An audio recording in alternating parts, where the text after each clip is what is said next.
have no idea how long I've been going, but I think I've been live. I don't know. I have no idea how long this has been going. But anyways, hey there guys, how are you? Welcome back to another awesome video.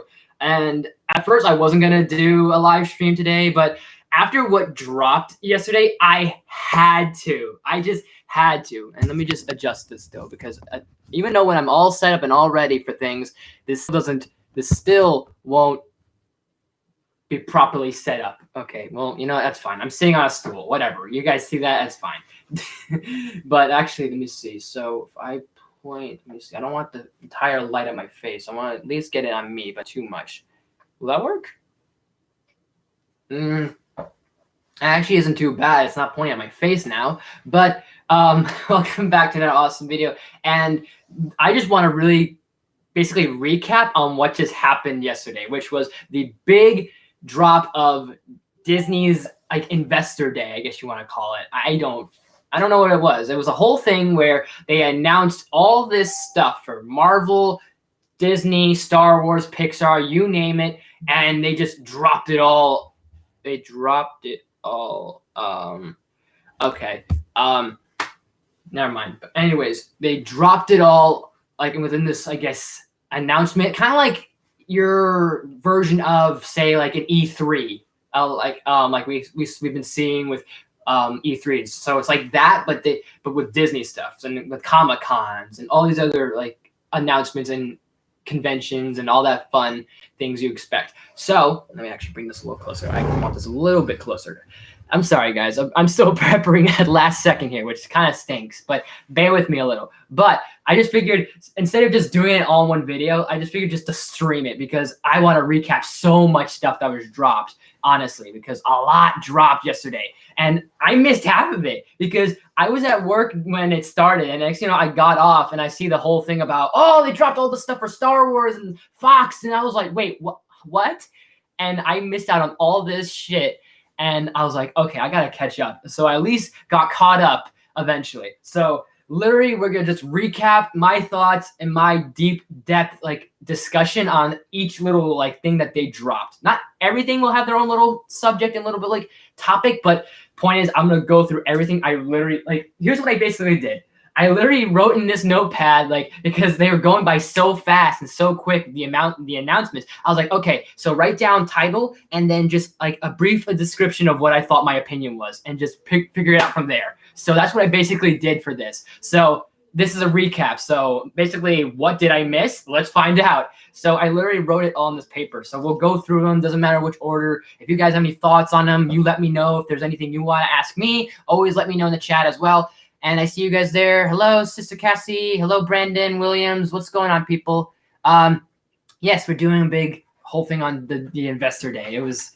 I can't believe how much they dropped, to be honest. And actually, before I do that, I'm gonna include someone here real quick. I gotta see something a second. Where are you?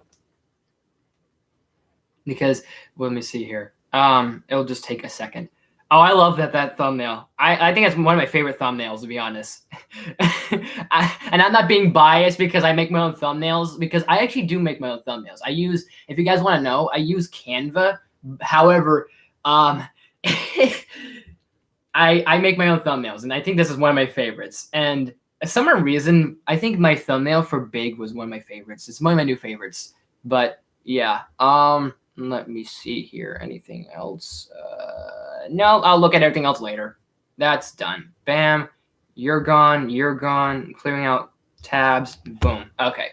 So let's do that. And let's get into all the things that dropped. So no particular order. I literally just have them listed here, and just in case I really need to take notes or I needed to really draw down notes, because I have it all here. I wrote it all here on this page, and along with like 2 to 3 other pages. And I had to keep going. I was like, okay. Like, so pretty much it.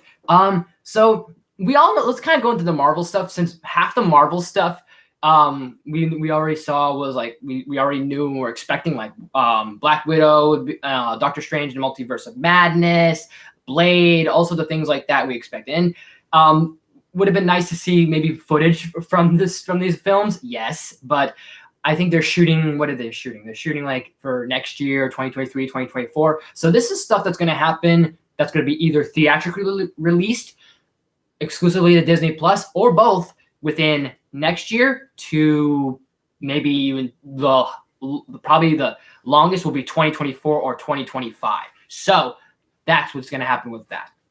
And so I think they're shooting Doctor Strange in Multiverse of Madness. Okay, cool, sweet. We do have confirmation of Sam Raimi directing the sequel, which, okay, if you got Sam Raimi involved, now people are like, is Tobey going to be involved? Is Tobey Maguire going to be involved? It's like everyone's on the edge of your seat, like, okay, what's happening? So yes, Tobey's involved. And honestly, I think that's what the set photos are. I don't think it's Spider-Man 3. I think that's Doctor Strange 2. Like, because everyone's like, oh my gosh, Tobey Maguire is on the set. It's like, he's probably on the other side of the shooting with Benedict Cumberbatch, maybe. So I don't know. Or maybe I still think it's a credit scene. I still think that like Tobey and Andrew showing up at the end of Spider-Man 3 might happen. But if you want to know more information on that, I'm gonna probably have I'll have my video, my last stream I did, which was the Spider-Man home invasion sort of like pitch prediction I did. So I'll probably put like an annotation somewhere like after this video is over and the stream's over. So I'll probably leave an annotation somewhere. So there you go. But anyways, so I think they did confirm Tobey Maguire for Doctor Strange 2. I'm like, okay, so we're obviously going to have Doctor Strange 2 be the thing that's going to connect both Spider-Man 3 and WandaVision, which sounds like it makes sense. It's all coming together a little bit in a small circle. Glad to hear that Black Panther 2, we're going to have no recasting of Chadwick. So just to put that out there, because honestly, people are on the fence of recasting him. People want, like, some people kind of want to recast, but I think we all can all agree we did not want to recast. So it's glad that we didn't get a recast. And they'll figure out what they're going to do. And whatever they're going to do, we'll find out when Black Panther 2 drops. So Black Panther 2 is still going to happen. Blade's still going to happen, which is awesome. You got Mahershala Ali. That's going to be fantastic. The writers for these movies sound really good. Whether I've heard them before or not, they sound really interesting. Shang-Chi, I honestly haven't gotten to talk about a lot, but I'm really still shocked by it because Shang-Chi sounds cool. And I like the character a bit from what I know of my knowledge of him. But however, it kind of makes me a little bit more excited because now we got, like, they're talking about the 10 rings, and so that being a Mandarin reference, so we'll actually see the actual Mandarin happen, which sounds pretty dope as hell. So I can't wait for that for sure. And talent is there. You got Awkwafina, even though it sounds like Awkwafina's in like half these like multicultural like films, like Shang-Chi, Raya and the Last Dragon, and a few other things, which not complaining, but hey, more power to her. That's cool. I don't see a lot of her lately, but hey, that's cool. But we got Shang-Chi, we got Blade, and we got also the other announcements with Marvel. But I just want to at least get the movie stuff out of the way. Was there anything else for the Marvel movies? I'm trying to remember. Did I put it all down? I can't remember, to be quite honest. No, I actually didn't put it down. But I think I got most of the films down for the Marvel stuff. If I'm forgetting anything, let me know. I know Captain Marvel 2 is happening, which, okay, cool. But, I mean, who's going to really want that? I mean, it could be better than the first Captain Marvel film, but I really wasn't a big fan of the first Captain Marvel movie. Like, it had promise, but then it fell a little bit flat with some of that promise. So that's kind of a big iffy there. So we'll see what happens. Maybe they'll do something different. It seems like Captain Marvel 2 is going to have Kamala Khan, which is going to be cool. We're going to have Monica, whatever her name is, the African-American Miss Marvel. So that's going to be really, really interesting. It's the older adult version of the kid we saw in the first one. So I think that's going to be interesting. Honestly, if you give me an antagonist, I might be a little more excited because honestly, I'm not really interested in Brie Larson's Captain Marvel right now. Maybe we see the villain. Maybe we'll see what can be interesting about it.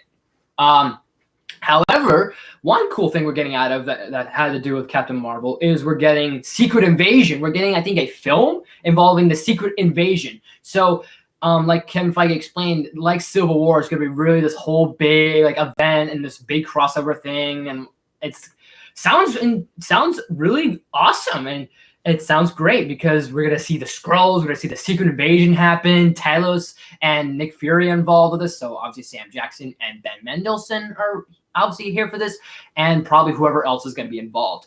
Or is it a series? I don't know. Don't care, don't know, don't care. Sounds great. Either way.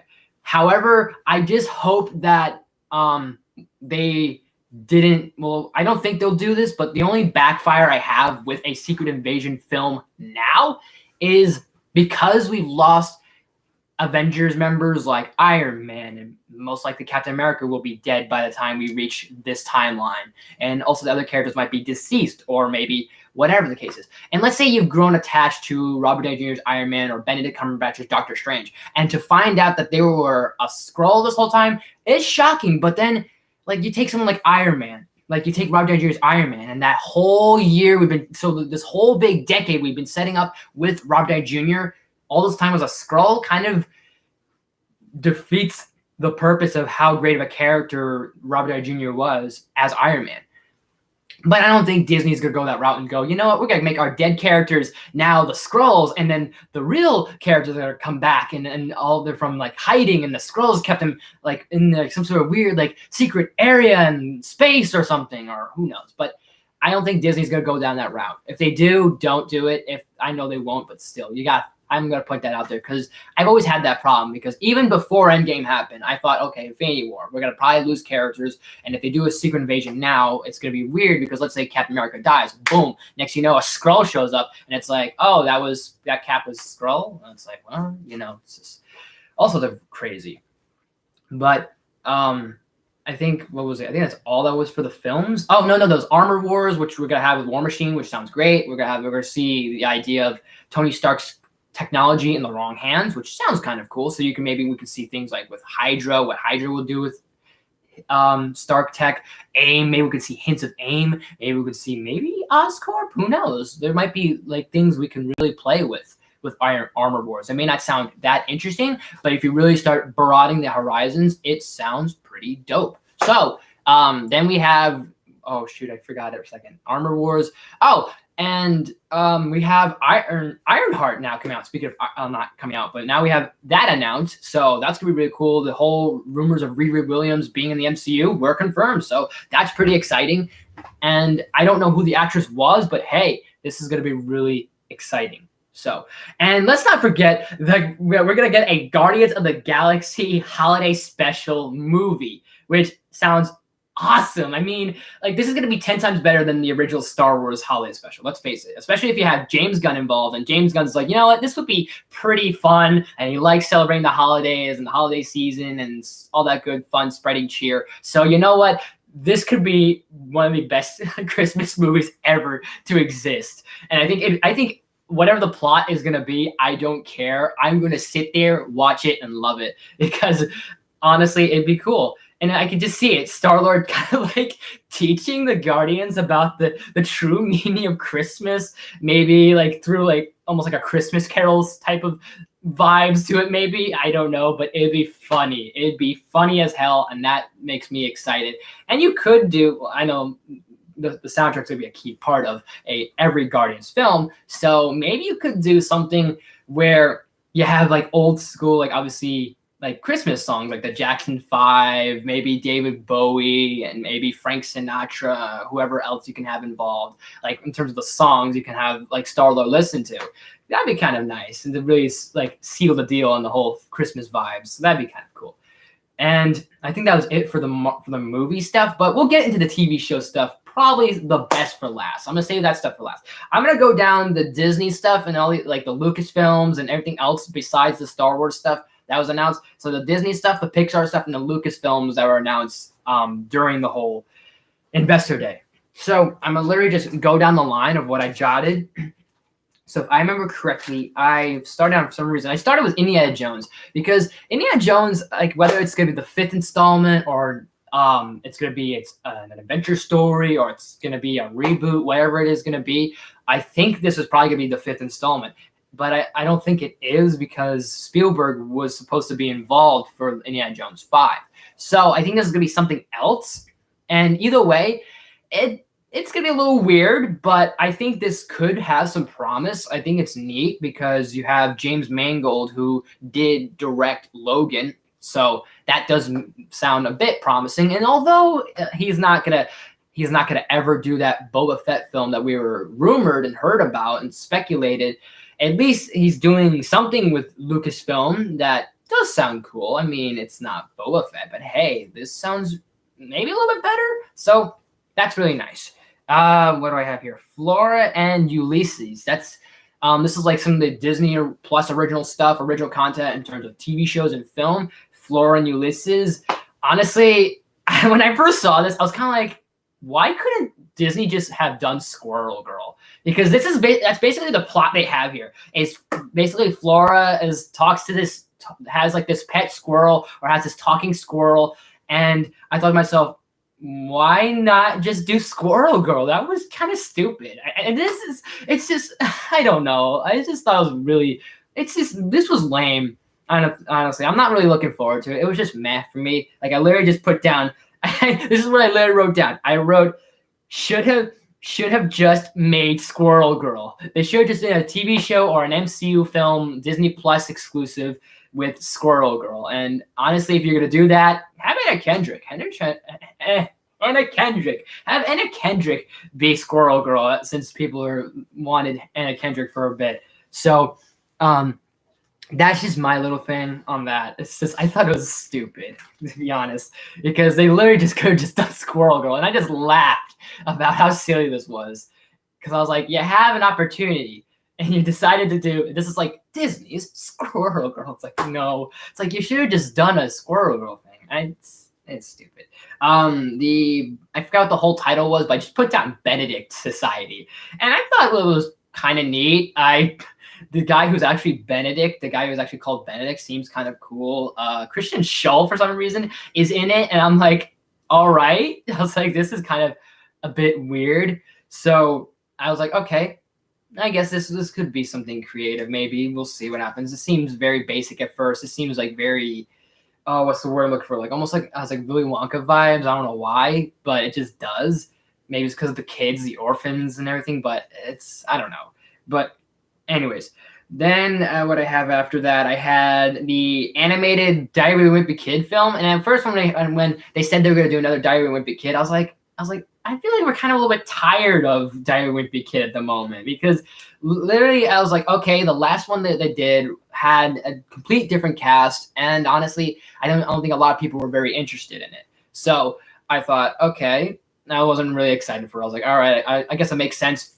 Fox has Diary of a Wimpy Kid, so Disney owns Fox, so they're gonna play with that. So they're obviously Disney. What they really did was they wanted to not only introduce their OG things like the Marvel, Star Wars, Disney, and everything else, the Pixar that they wanted to announce, but they wanted to say, hey, we have Fox stuff, we can do stuff with Fox, and hey, we might just do some things with maybe we'll maybe do Alien, we'll maybe do Predator, since there's talks about fifth Predator or fourth Predator, because we're not going to count the 2018 Predator. Let's not count that. So fourth, fifth Predator, whatever it is going to happen, they could do another Predator. So I'm like, okay. So maybe this could branch out the idea where we're going to see like Predator, the Predator franchise, Alien franchise, Die Hard, all sorts of these Fox films and Fox properties, Fargo, maybe show up on Disney Plus, or the like rumored like Disney like 18 plus thing that they had in mind that we saw kind of sort of leaked. So that might happen, and especially with Deadpool 3 being greenlit, so there's a possibility. There is hope there. So we'll see.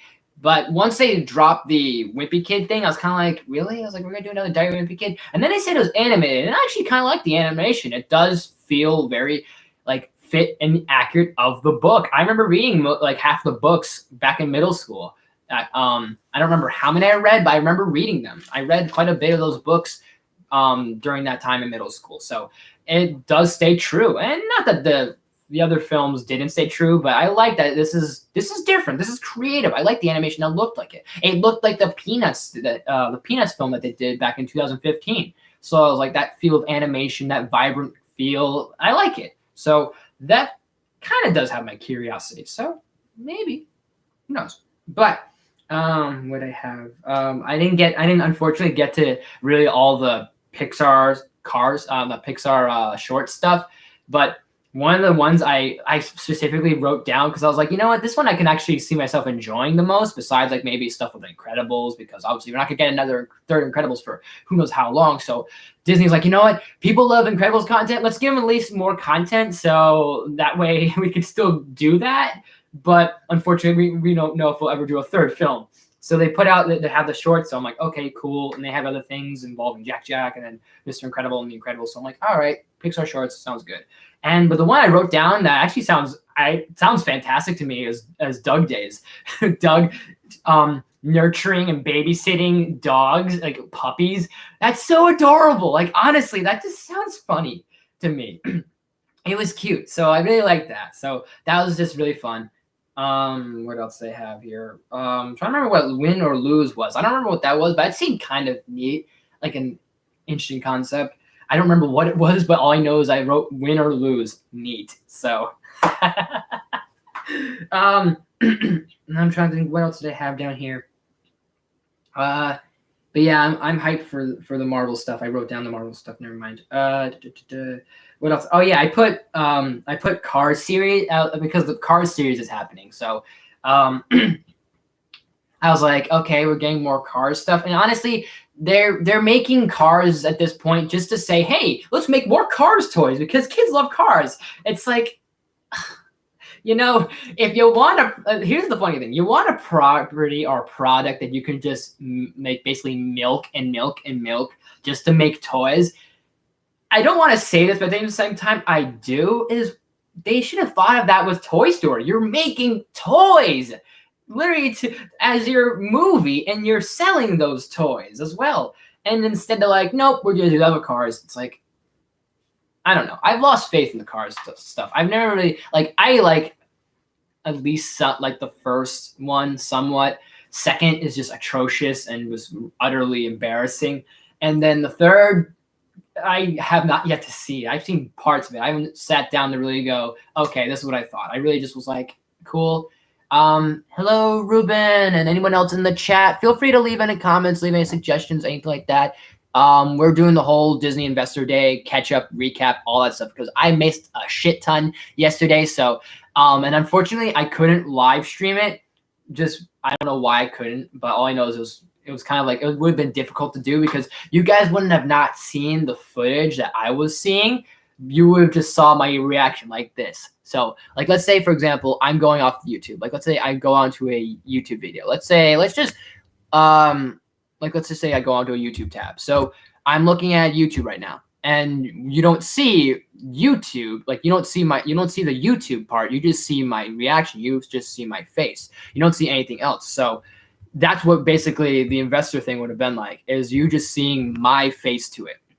I know Sephiroth was coming to Smash. I couldn't believe they actually pulled that off because like when I heard about it, I just lost it. Yesterday I lost it I was just on a hype train for almost everything. All the Marvel stuff I'm on a hype train for, the Star Wars stuff I'm on a hype train for. Sephiroth is coming, so I'm on another hype train, so I just can't wait.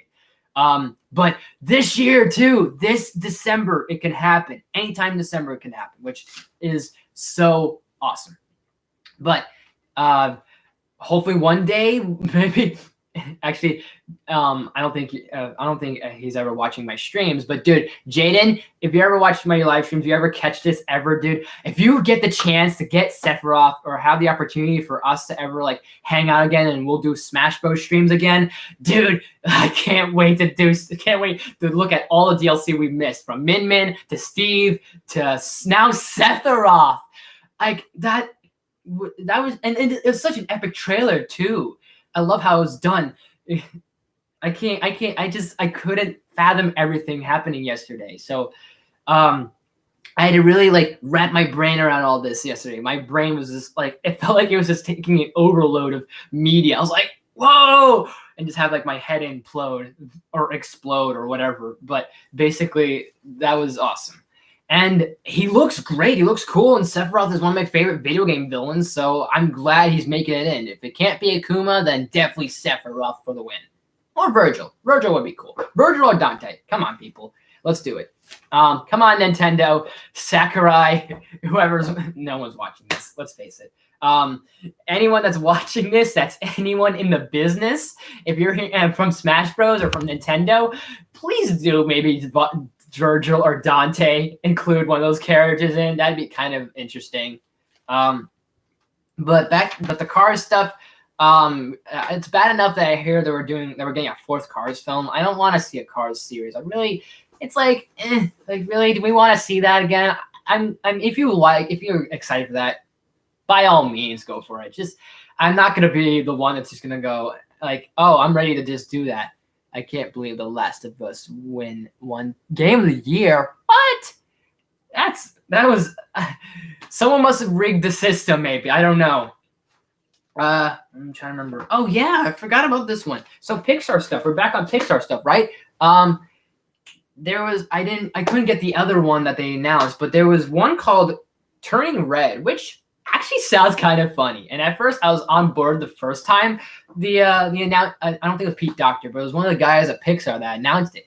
No, it was Pete Docter. When he had said about Turning Red, I was like, okay. So he's describing about it's this woman basically going through changes, going through puberty, going through all that crazy stuff about womanhood and everything else that's happening with women, and her being a teenager and all these other things, or her becoming an adult and vice versa, whatever. The point is that she's progressing, she's developing. So I was like, okay, you could do some funny things here a little bit. Sure, it's not Inside Out 2, but you can do some funny concepts. And next you know, he just goes, next you know, turns into a red panda.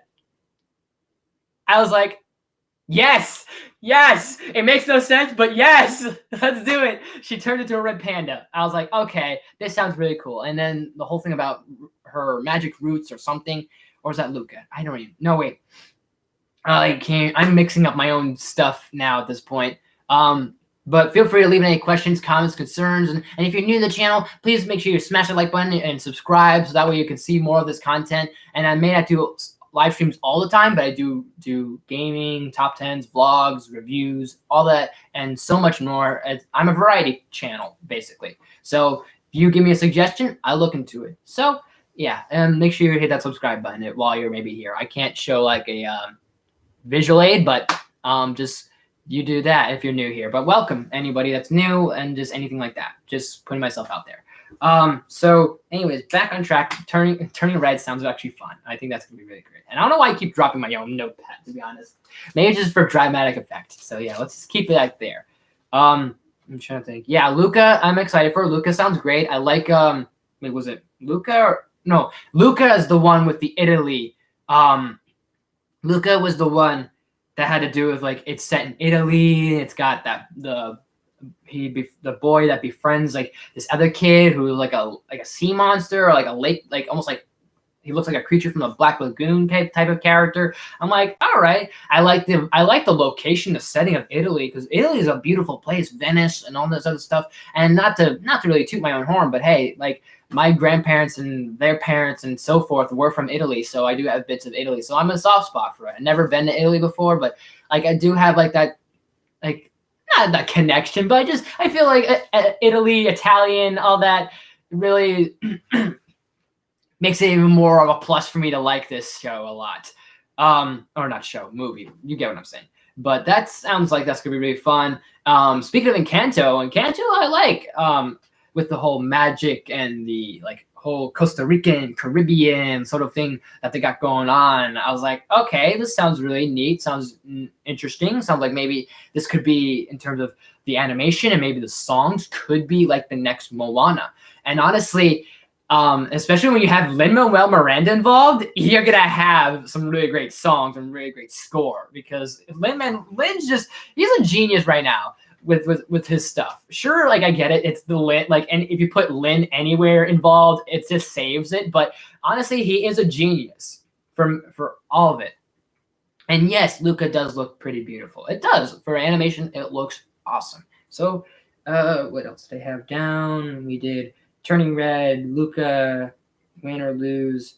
Oh, speaking of Pixar, we didn't get necessarily a Toy Story like movie, another Toy Story movie. However, we do know of the fact that Buzz Lightyear is this action figure that comes from this movie or show called Buzz Lightyear. So Pixar was like, you know what? Why don't we dive into that idea? We're gonna do a movie called Lightyear with basically the story of like where this character originated from, Buzz Lightyear. So I think that sounds like fun. That sounds like that's going to be awesome. I'm excited. I was hyped when I saw that, because I didn't think they'd pull it off, because we saw that we have the TV show from we have the TV show that Buzz Lightyear came from, like the Buzz Lightyear and Star Command show, the animated series with Patrick Warburton and those characters. I can't remember them all, but yeah, those guys from the 90s. So they had that show, which was fantastic. And now we're getting this whole movie based on this idea of like, hey, this is where Buzz Lightyear kind of came from, the toy himself.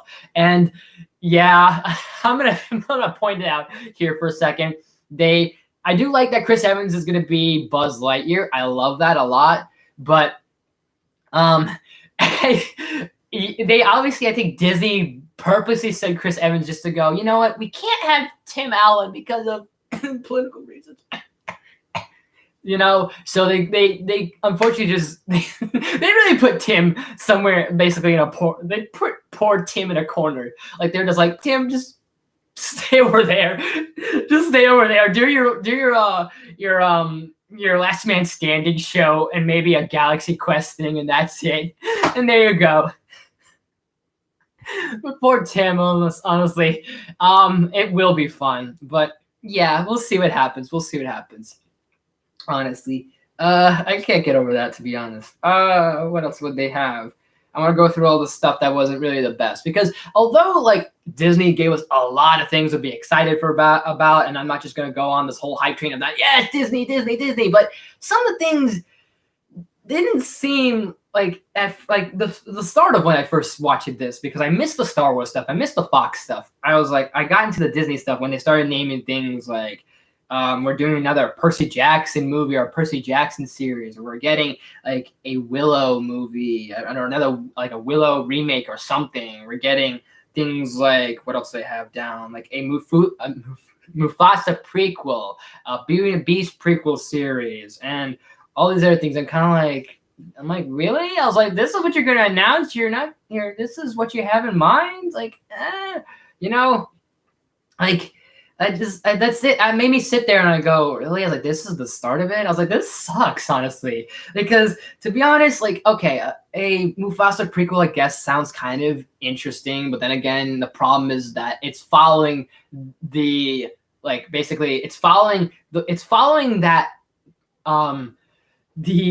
hate that the 2019 live action Lion King has, and that doesn't save it. And it's, in fact, it's going to be this live action thing, and because the live action Lion King did so bad, it doesn't sound that great, but on paper it's a good concept. Like, I guess you can do something like with Mufasa and Scar, and maybe kind of like what became of their combated rivalry in a way. So, but it's the live action sort of like problem. That's the thing. And in a prequel series of Beauty and the Beast, I mean, we got that. Wasn't that the beginning of 2017's Beauty and the Beast with like, oh, Beast is a boy or whatever his name? Did they actually say his name was Adam in the movie? I don't remember. But they're like, oh yeah, Adam, Prince Adam. He was a rich asshole. He was a pompous little brat. And then all of a sudden he was cursed. He's the Beast. And then all the people like Lumiere, Cogsworth, all became items and objects and things cursed of the castle. So why are we getting this prequel series? Honestly, I just don't see the point. I really don't see the point. It's just, I don't know. However, Sister Act 3 is happening with Whoopi Goldberg, so I didn't expect that. So I guess that's kind of okay. A Percy Jackson series, like the first Percy Jackson, the first Percy Jackson movie, I found it fine. I remember watching it many times when I was younger because I actually read the first Percy Jackson book, and I remember seeing the first Percy Jackson film in theaters. I remember that experience. I remember watching it probably twice, maybe afterwards, maybe at least. So I do like it fine. Now it's like I like it a lot more when I was younger, but now it's just I like it fine. And this is kind of bugging me. So let me at least grab a hat, and I'm not even wearing anything Disney. So let me at least put on something Disney real quick. Let me find me a hat. I need a hat. Let's do Stitch. Let's do Stitch. Yeah, all right, that looks better. Yeah, you know what? This looks fine. We'll do Stitch hat. It reads Troublemaker. But anyways, I was like, okay. And when I got older, I found the Percy Jackson film just fine. Second one, I really didn't like that much. Like, like there are some parts that I actually didn't mind, but everything else just looked awful. And I mean awful. And I remember reading actually this, what was it, the Sea of Monsters, I think it was? Yeah.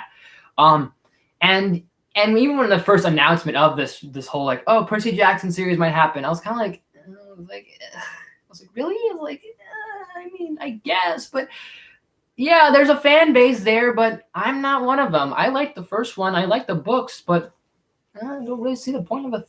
I don't see the point in this show other than just going, hey, Fox content. How do you like it? So that's just my thing. But what else do they have down here? Willow seems okay. I didn't see the original Willow, but the remake or sequel, whatever it is, that's gonna have I forgot his name, the guy, something Warwick. I can't remember, the short little guy. I can't remember. No offense to anybody like that, but I was just like, okay. I heard about it and I was like, okay. So that's pretty much it. Mighty Ducks sounds okay as well. A series with the Mighty Ducks again. Maybe it doesn't have to have Emilio Estevez, but hey, this sounds kind of neat. A Turner and Hooch series. I don't see why, because I'm like, Turner and Hooch. I was like, yeah, I like the movie. It's got Tom Hanks. Yeah, you could have Tom Hanks again, but we're really gonna do a series on it? I mean, does anyone not remember Turner and Hooch and what happened? Like, that would kind of be a little weird to do again. So that's just my opinion. But hey, I guess they're just trying out stuff. We'll see what happens. What else did they have with the Fox stuff? I had more Fox content, I could have sworn. What was it? However, there were more Disney stuff they announced with other TV shows. That kind of at least got me going, thinking, okay, I'm a little excited more, and getting a little bit more. Was it just me, or did they give they could give new Final Smash? Oh, they didn't. I don't think we saw his Final Smash, which was interesting. But I love that we heard the One Winged Angel though. That's one of my favorite scores from anything involving Square Enix. Like, I love Square Enix's stuff. I love their music and their composures that they make for the scores, because like basically most of my favorite video game soundtracks, besides like maybe stuff like maybe like some things here and there, like what else would I say? Maybe Detroit Become Human, maybe Destiny, Crash Bandicoot, Star Wars, all the Star Wars games. I really love the stuff that Square Enix puts out with their scores, especially with Kingdom Hearts and Final Fantasy. Great songs, great scores. So I love that.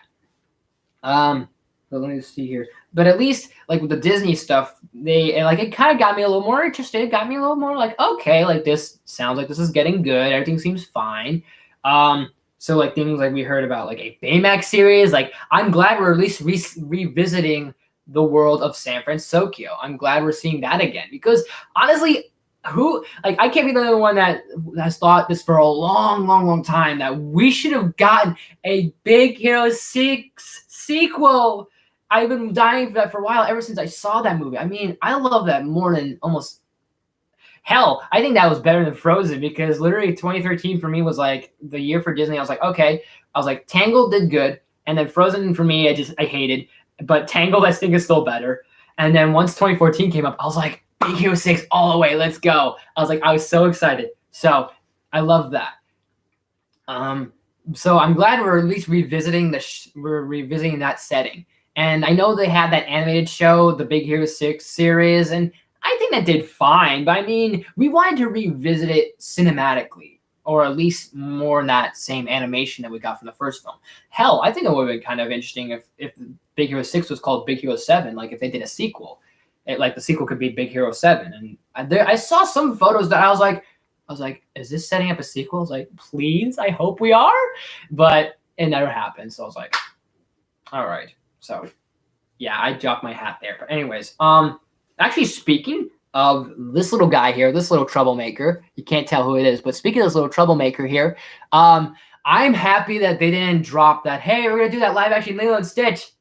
So I'm happy that they didn't drop that, because I would have just kept going, sending me down this rabbit hole of just no, and just, this is not what we want. This is not what we want, Disney. Like, come on. Like, I've given up on half of the live action Disney stuff. So when they announced Lilo and Stitch, I was like, I was like, really? I was like, we're gonna do this? I was like, not Lilo and Stitch. I love Lilo and Stitch. Don't do this to me. Don't destroy it. Honestly, it'd just be weird. So, yeah. But luckily they didn't announce it, so I'm okay with that a little bit. But they back with the whole series stuff they did. They said we're getting a Zootopia series. I would like to see a Zootopia sequel, but hey, we're getting some sort of series aftermath of the first film, and it sounds kind of funny a little bit. It sounds stupid, but it sounds funny. Honestly, I like this little like idea of now we're seeing like maybe we'll see Judy and Nick again. Hopefully we do. If not, then it might not be a strong seller. However, it does sound promising. Like you have Flash as a segment. The little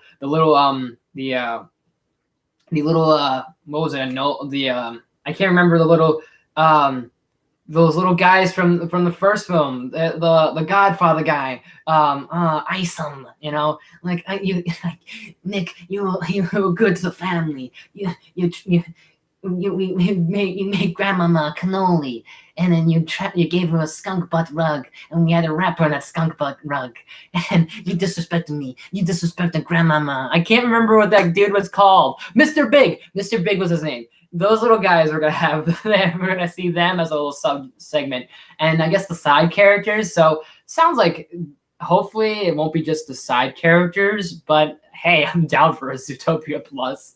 Honestly, I think that sounds great.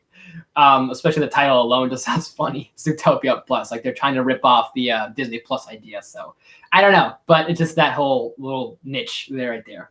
What else did I put down? Moana series. I'm hyped for a Tiana series. Sounds kind of cool. I mean, we're going back. I mean, the one thing I really love about this idea is we're going back to hand-drawn animation, and we have not seen that in what feels like years. Like, how long has it been since a hand-drawn animated film has happened by Disney? Probably back when the original Princess and the Frog actually even dropped.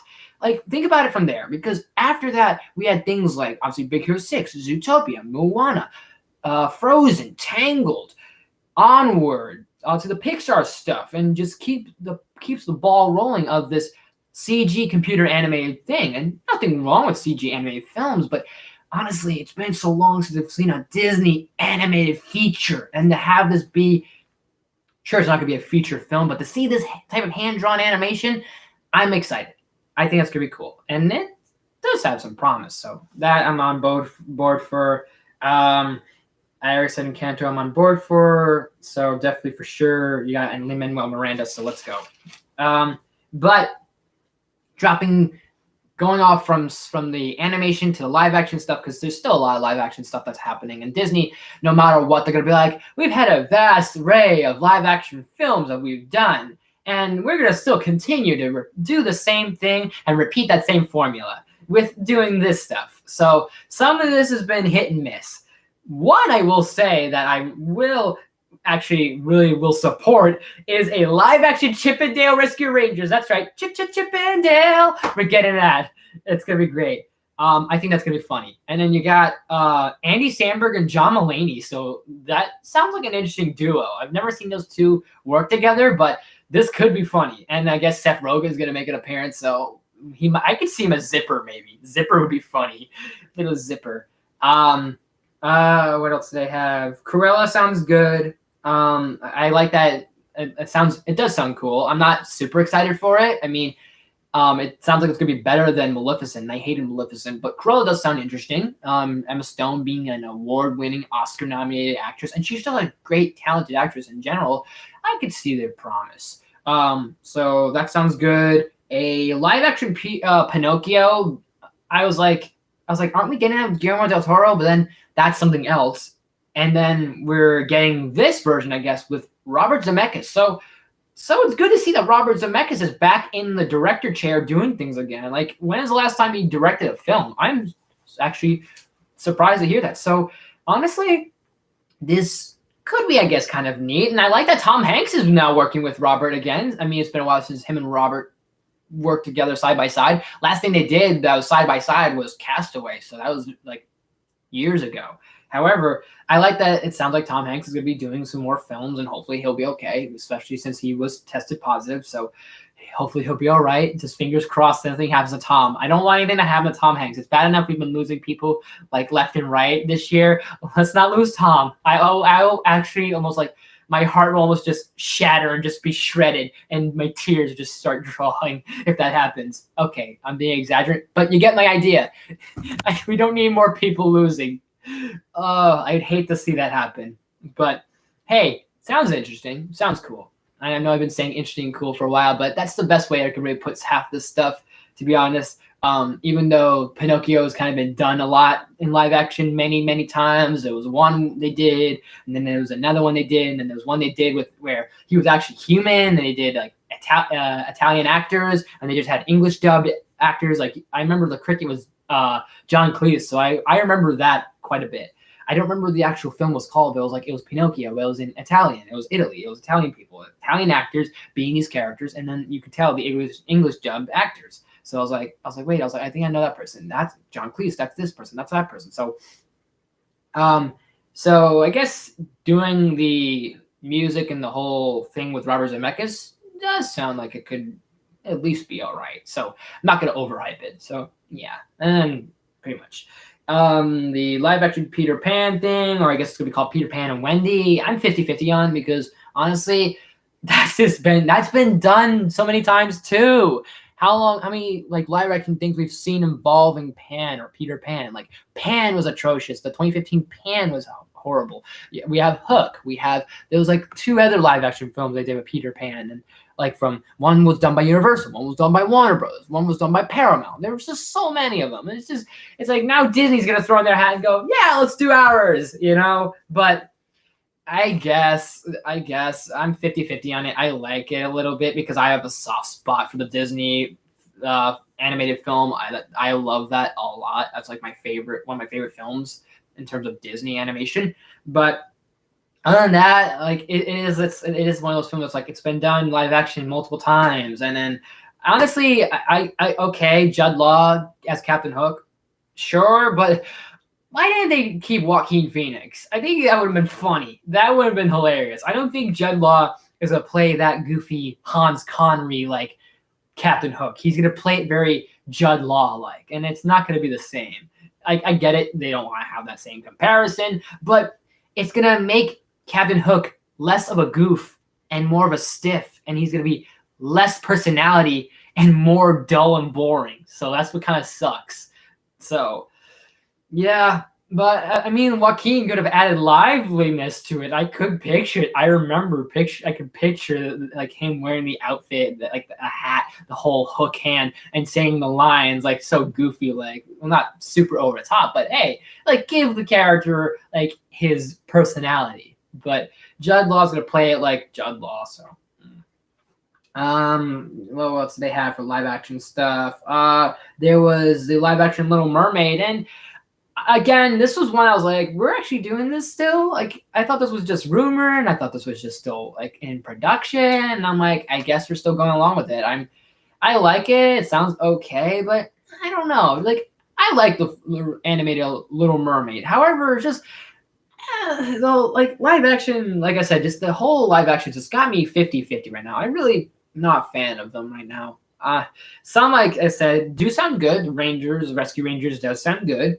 Some other things, but other than that, I think Mulan just made it for me. It just made me realize the pinnacleness of that. These just are not going to go anywhere. They're not going to be remembered. They're not going to have the same flavor. They're not going to have any taste whatsoever in your mouth to remember for you to like then savor and then just keep remembering that taste. They're just going to be plain, stale, and almost forgetful. And that's what's kind of going to hurt.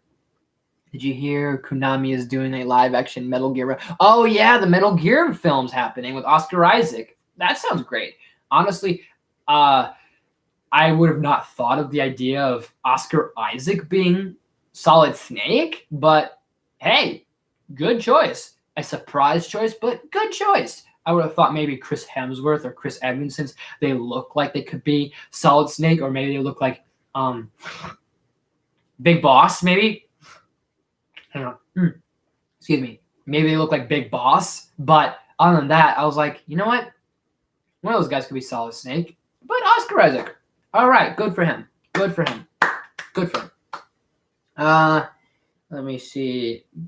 Oh, but back with the live action Little Mermaid thing, the only thing I kind of do like is, and I kind of find this very hilarious, is I love that Daveed Diggs is gonna be Sebastian. I love that a lot. That's the only thing that I actually kind of will probably, if I actually go to see this film or actually put it on, I'll probably be like, you know what, I'll just watch Daveed, just because. You know what? Actually, I think that'd be fun. I think that'd be kind of fun. That's the only thing I'll look forward to the most is Daveed. And I think him singing Under the Sea is going to be fun. Him singing Kiss the Girl is going to be fun. I think those are going to be fun moments. Everything else could probably be hit or miss for me. Javier Bardem, that sounds silly a little bit, him being in the movie.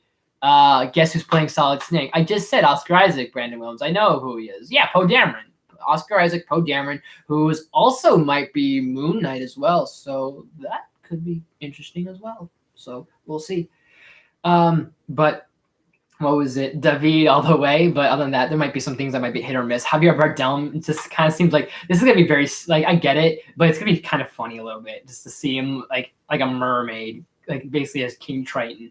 Who they have for Ursula? Melissa McCarthy, I think it is. I guess I would have thought of somebody else, but hey, I mean, sure, I guess that works. But however, like I said, Daveed all the way. So that will probably wanting me to see the movie maybe a little bit. I'll watch it just for Daveed. Lance, where you at? Damn it! My gosh! Oh shit! Hold up, I'm missing things right now. I'm pretty sure I'm good for today. Let me know.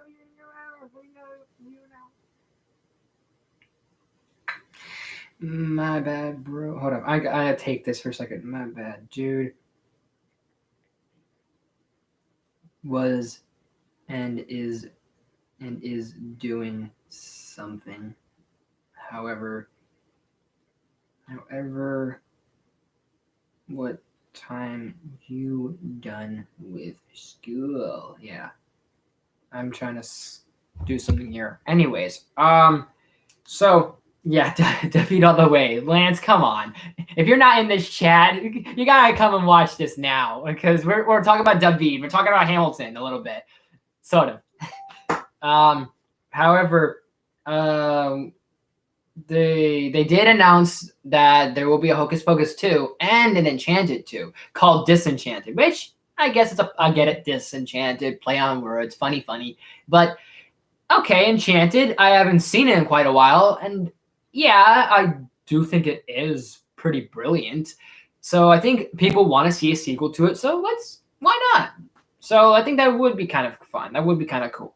So, and then with Hocus Pocus 2, I'm not a big fan of Hocus Pocus. I like it and I don't like it. However, seeing a sequel to it maybe could change things for me, but I don't know. I never was really a huge fan of it. I get it. It's a cult classic. People love it, but never wasn't my thing. I couldn't with Hocus Pocus sometimes. There were just things that I found it cringy. I found it just like very typical 90s. And then some things I was like, okay, this actually is fun. So yeah. So we got Enchanted 2. We have Sister Act 3. I said that. So I think we basically went over all the Disney stuff. We're done with Disney. So we did the whole, we did Pixar. We did everything else. All right, let's go on to Star Wars because Star Wars was the real shit. And Stars, man, just, oh wait, actually, I forgot. I can't say the name of this. I'm going to butcher this. I'm so sorry. Yuwaji, I think it is, was another Disney thing that involved like culture. And that sounds really creative. So definitely I'm excited for that. But anyways, let's get to the Star Wars stuff because the Star Wars stuff I missed a lot. I got rough. I got like I got the last bit of it when I was watching the stream because I heard of the Lando show, which sounds creative, sounds awesome. I hope Donald Glover does come back for Lando because Billy Dee Williams as an old man Lando, I mean, could be fun, but I mean, the dude's old. I'm sorry, but Billy is just not going to be able to pull off things anymore. So I'm not sure, but again, I have no idea how old he is. However, Donald Glover could be Lando, and I think that's gonna be exciting. It's gonna be cool, especially since Lando's not gonna get his own movie. Let's give him his own show. So I think that sounds awesome. So that's great. The Star Wars Visions sounds creative. I didn't get much of what it was exactly story-wise, but it sounds really great. And I'm trying to take this here. Let's see. I get home at 3, so like 4 o'clock would be perfect. Gives me time. All right. I'll let you know time. All right. Actually, in the meantime, who can I hold up? I swear. Who else is even in the chat? I'm curious. So Brandon Williams, Sister Cassie. Who else we have? Ruben. Who's the 4th person? I'm just curious because I want to see who else I got. Okay, never mind. Damn it. I was hoping it was someone else. But the Star Wars Vision sounds really cool. I think that sounds I didn't, like I said, I didn't get much of the story, but hey, sounds really cool. That's mainly all I can really say. And along with the Acolyte, what is it? Acolyte. Not sure what that's about, but that sounds like a really interesting title. I got a small sliver and snippet of Andor, like Cassie Andor, a little bit. So at first, when I heard about this show, I was like, really, we're gonna do this guy? I mean, I get it. Rogue One was great, and it keeps getting better, and a lot of people love it more than the Star Wars sequels. However, I was like, really, we're gonna get a show about this guy? And I was like, I found him the least bit interesting out of everybody in that Rogue One squadron because out of all the characters they could have done for a series, you have Chirrut Imri, Baze Malbus, K2SO, Jyn Erso. Like you have all these really cool characters, and then you do the one guy that's kind of like the least bit favorite to me. Like I don't have a problem with the actor. The actor's good. I've heard he's done great work. It's just he's the least one that I like. Because I remember when Rogue One came out, I was like, I love Donnie Yen. I love the Baze Malbus, the big machine, heavy artillery guy. K2SO, Alan Tudyk was great. I actually liked Felicity Jones. I was about to say Felicity Smoke. Nope, that's Arrow. Felicity Jones, who was Jyn Erso. I was like, okay, she seems cool. And then, so when they had this guy, Cassie Andor, I was like, we're gonna have this guy. I was like, I want to see more of Donnie Yen. I want to see more of Chirrut Imri, more of him, more of that guy who's like, I am one of the Force. The Force is one with me. I was like, dude, this guy deserves his own film or deserves to be in more Star Wars stuff, but he can't. That's the problem with prequels. For me, I like Rogue One, but it falls into like a little thing I like to call prequel syndrome here. Which I'll explain probably if I ever review Rogue One. But if I ever do, I will bring up more of the prequel syndrome. But it's so bad, honestly. That's the one thing that it hurts because I was like, I really like these guys, but prequel syndrome, it's like, so I don't know. I honestly don't know. But thank you so much, you guys, for the wonderful comments in the chat there. Just keep them going with your questions, your suggestions, and all that. If you have any requests whatsoever, anyone else in the chat, feel free to leave any comments, leave anything like that you want to talk about, any discussions you want to have. We'll talk about them here now.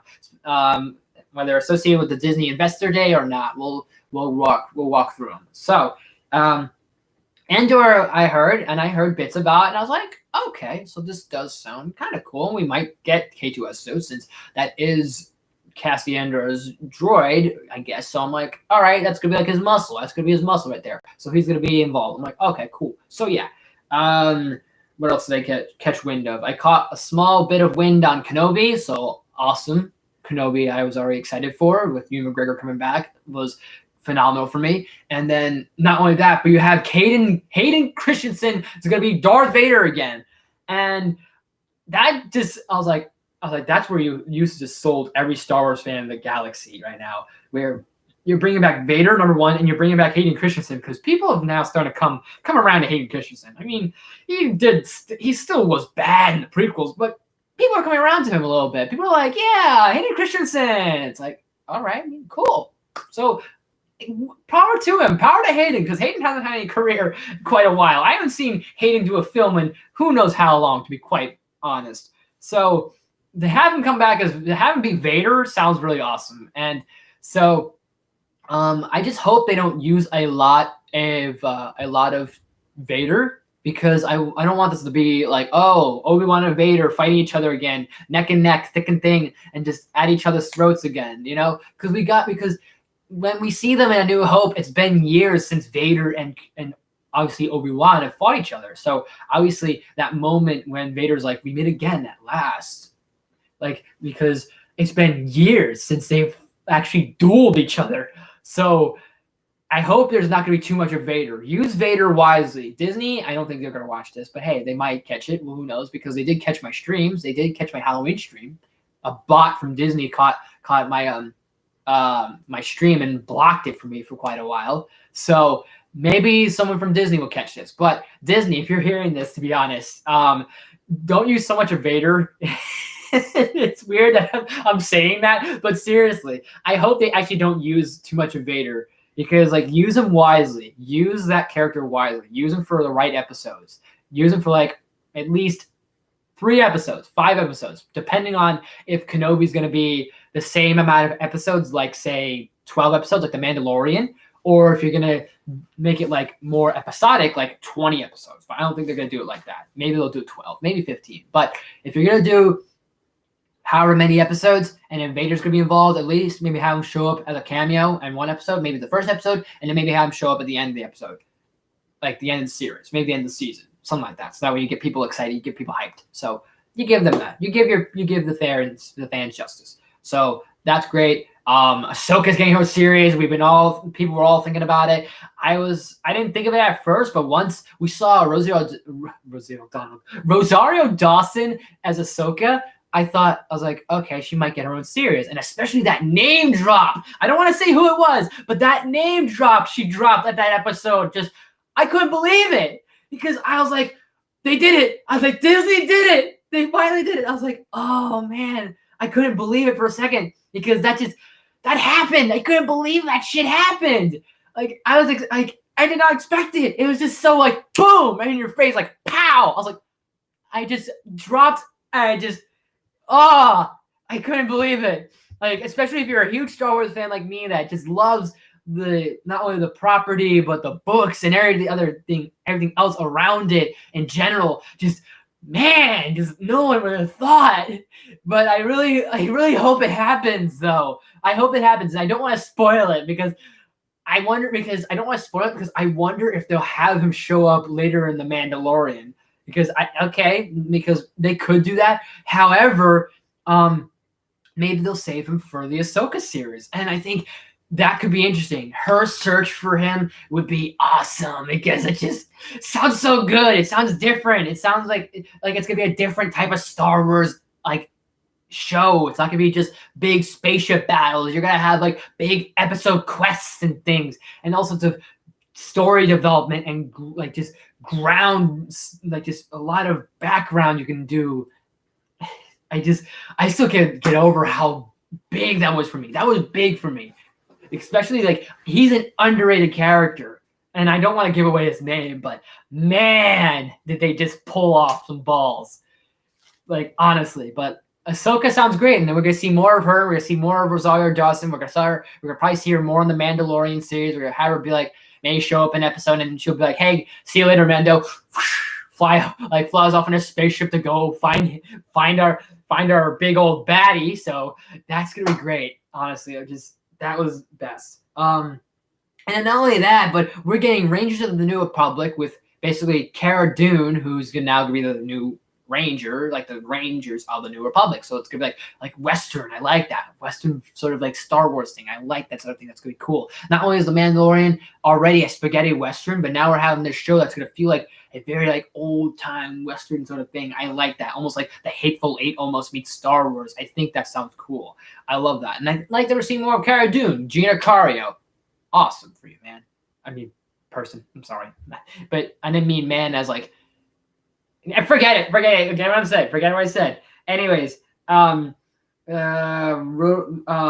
we also got that Taika Waititi is going to be doing a Star Wars film, and it just said Star Wars, and I was like, okay, this is where I was really like, unsure of this because they didn't say what it was going to be. They just said Taika Waititi's going to be doing Star Wars, and then he's doing his own spin, his own adventure, and its own fun.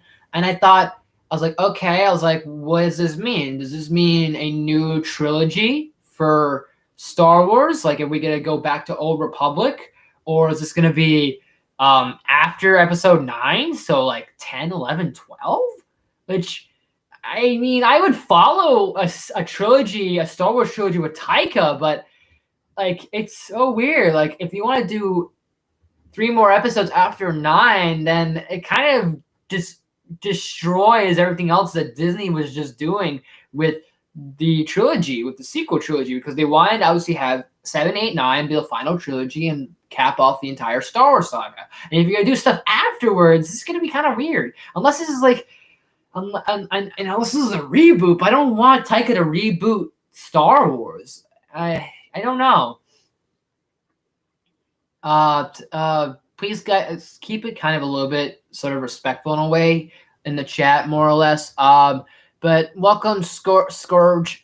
I'm sorry if I'm messing up your name. I'm tongue-tied a little bit and just can't fathom a lot of stuff right now. Good to see you again, Tails. Good to see you, everybody else in the chat. Welcome. Please make sure you guys like this video, and if you're ever new to the channel, if you're checking this out, make sure you subscribe. That's all. It's plain and simple. It's pretty cool. It's free too. It's free. These likes are free.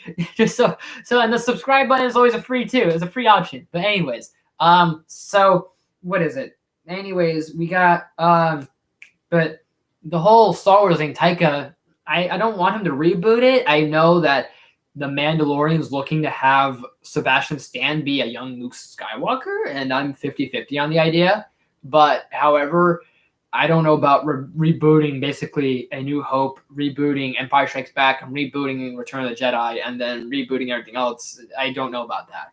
If you're just going to do those 3 films, just New Hope, Empire, and Jedi, still I don't know about rebooting them. It just doesn't feel right. Like, part of me, like, I see where the progression is, but part of me doesn't, because like the thing is, obviously they're like, oh yeah, Solo. We had Alden Ehrenreich, who was Solo. Maybe we can use him for other stuff, and then we could start doing maybe films like with all these, with a new cast and a recast. And it's kind of like, I don't know. I mean, maybe if you want to do something in between. Maybe something in between Jedi and Force Awakens, and sure, I can see Taika doing that, but don't reboot him or don't do anything after Rise of Skywalker. So yeah, but at least the biggest thing that dropped that no one thought would happen was Patty Jenkins is doing Rogue Squadron, and that just sounds great on its own. Just enough said. That sounds great. Patty Jenkins, she got away from DC just to do this one project. She's like, she was done with the Wonder Woman stuff. She was like, I'm just gonna go over here. Thank you. So that way I'm not stuck just doing Wonder Woman. I'm fine with doing just Wonder Woman, but let me just go over here for a second. Like, I feel like that's what Patty just did. Like, she kind of escaped from DC for a second. She escaped from HBO. She escaped from Warner Brothers just to kind of just go, I'm gonna go just for 1 second and just do this thing here, okay? And then I'll be back for Wonder Woman 3 in 2025. All right, thank you guys. I'm out. But so I think that's what basically she did. Or Disney was just like, hey, Patty, it was like, if you're not busy, could you want to like come over here, like do this thing here? We have an idea for this show, like it's gonna be really cool. Maybe we can see you doing it because you're such an inspirational film director right now, and you're probably one of the best female film directors right now in our generation and in this decade. So you mind doing this one little thing? Yeah. What is it? It's a Star Wars thing. So it's called Rogue Squadron. So we'll get you familiar with the material, but yeah, we'll keep it on low down.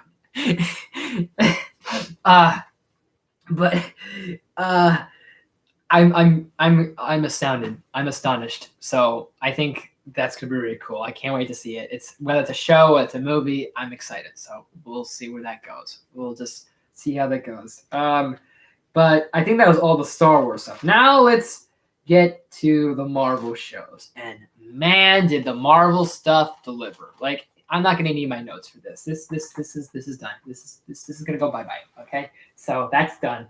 And man, the Star Wars was good, but Marvel brought their A game today. They really did. Like, let's be honest here. They really brought their A game.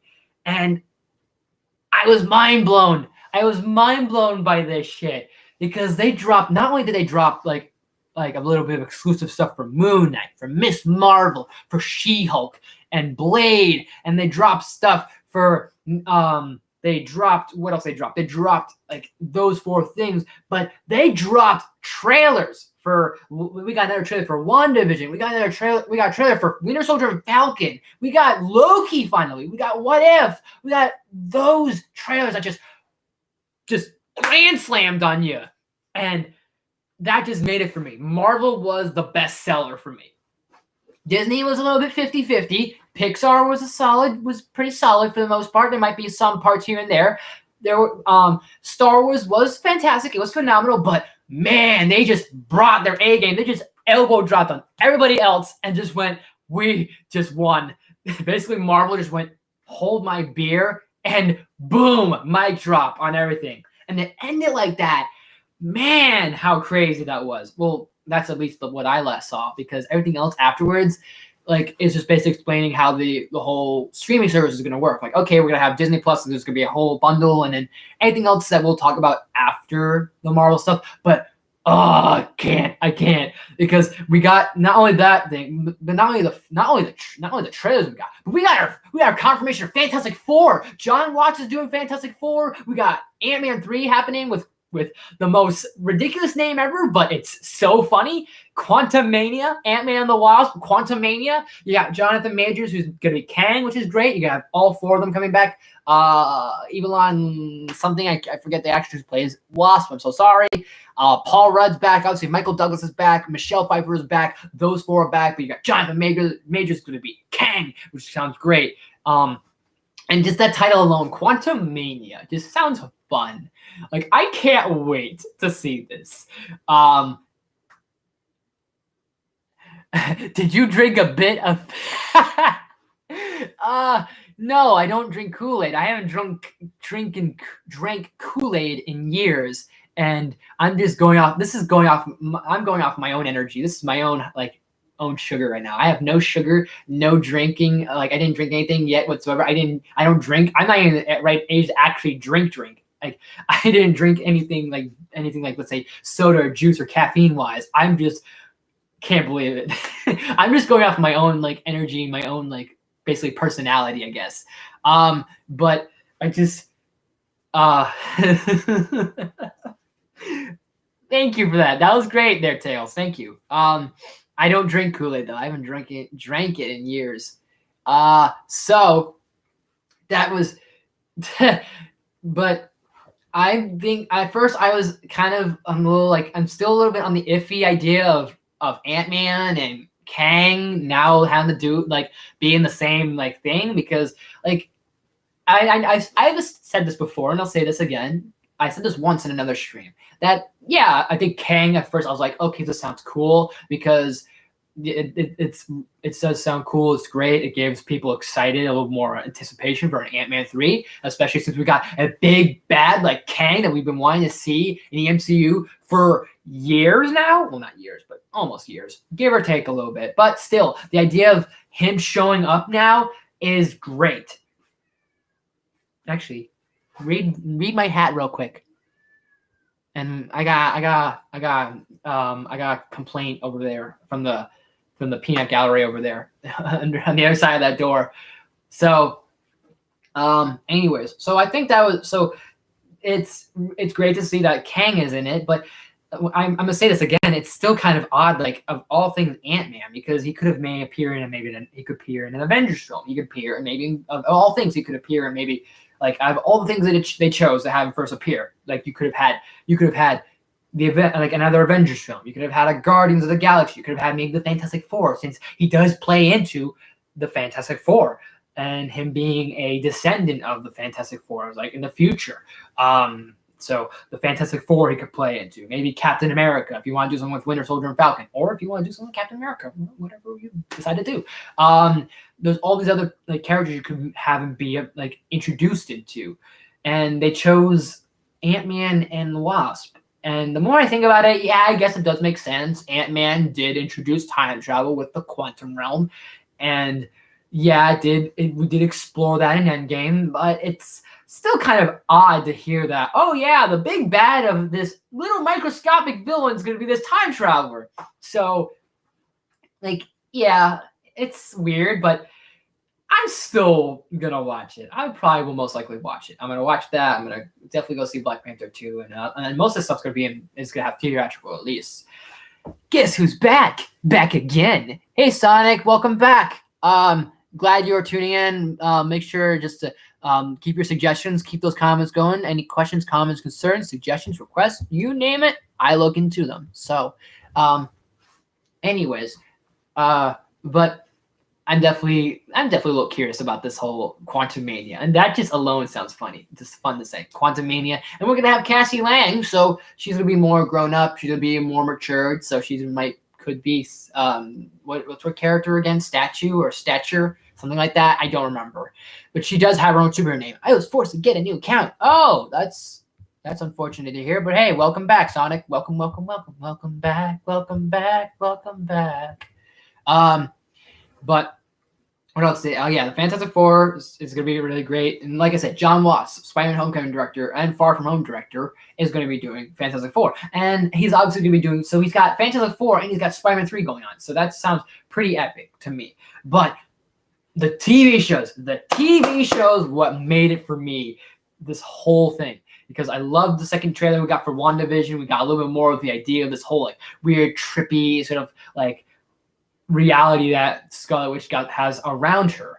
And honestly, I just had the feels going on because they're so cute together. And I loved Scarlet Witch and Vision together. Did you watch the Game Awards? I couldn't, unfortunately. That's the only problem. I couldn't seem to find it on YouTube or anywhere else. And the PlayStation TV thing just didn't work. But YouTube just didn't seem to offer it for me. I was looking for it.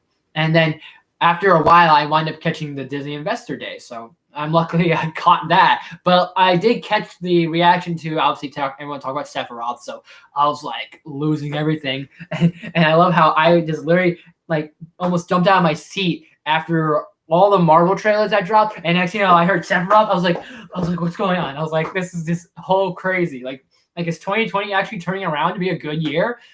Yeah, no, it's not. But hey, yesterday was somewhat good. So there's at least that. However, back to WandaVision, it was just I love the couple so much, and like it's definitely gonna be funny. I love the little sitcom things it's got going on for it, and I wouldn't be surprised if next you know there will be like say like at the end of the season or at the end of the series, Doctor Strange shows up going, "Hey, Wanda, what's been happening?" Like I'm paraphrasing, but he'll be like, "Hey, what's been happening? I'm now just showing up," because there's obviously key elements and colors in the show that look like, hey, this could be like Doctor Strange might have some sort of like part in this whole little like not scheme, but maybe helps out Wanda.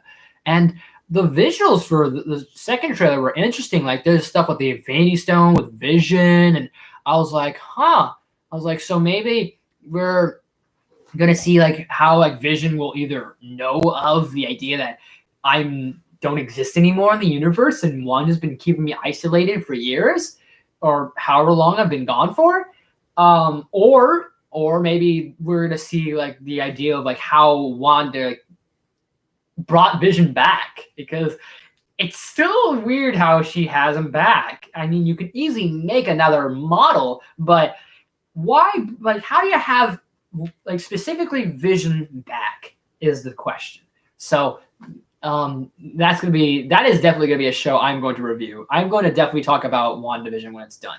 Once season 1 finishes up and once it's done by next year, January, I think it is, I'm going to just talk the shit about it because honestly, I am just that excited. And speaking of excitement, Winter Soldier and Falcon was an excitement for me too. I liked seeing the outfits. The new outfits they have are kind of cool. I actually like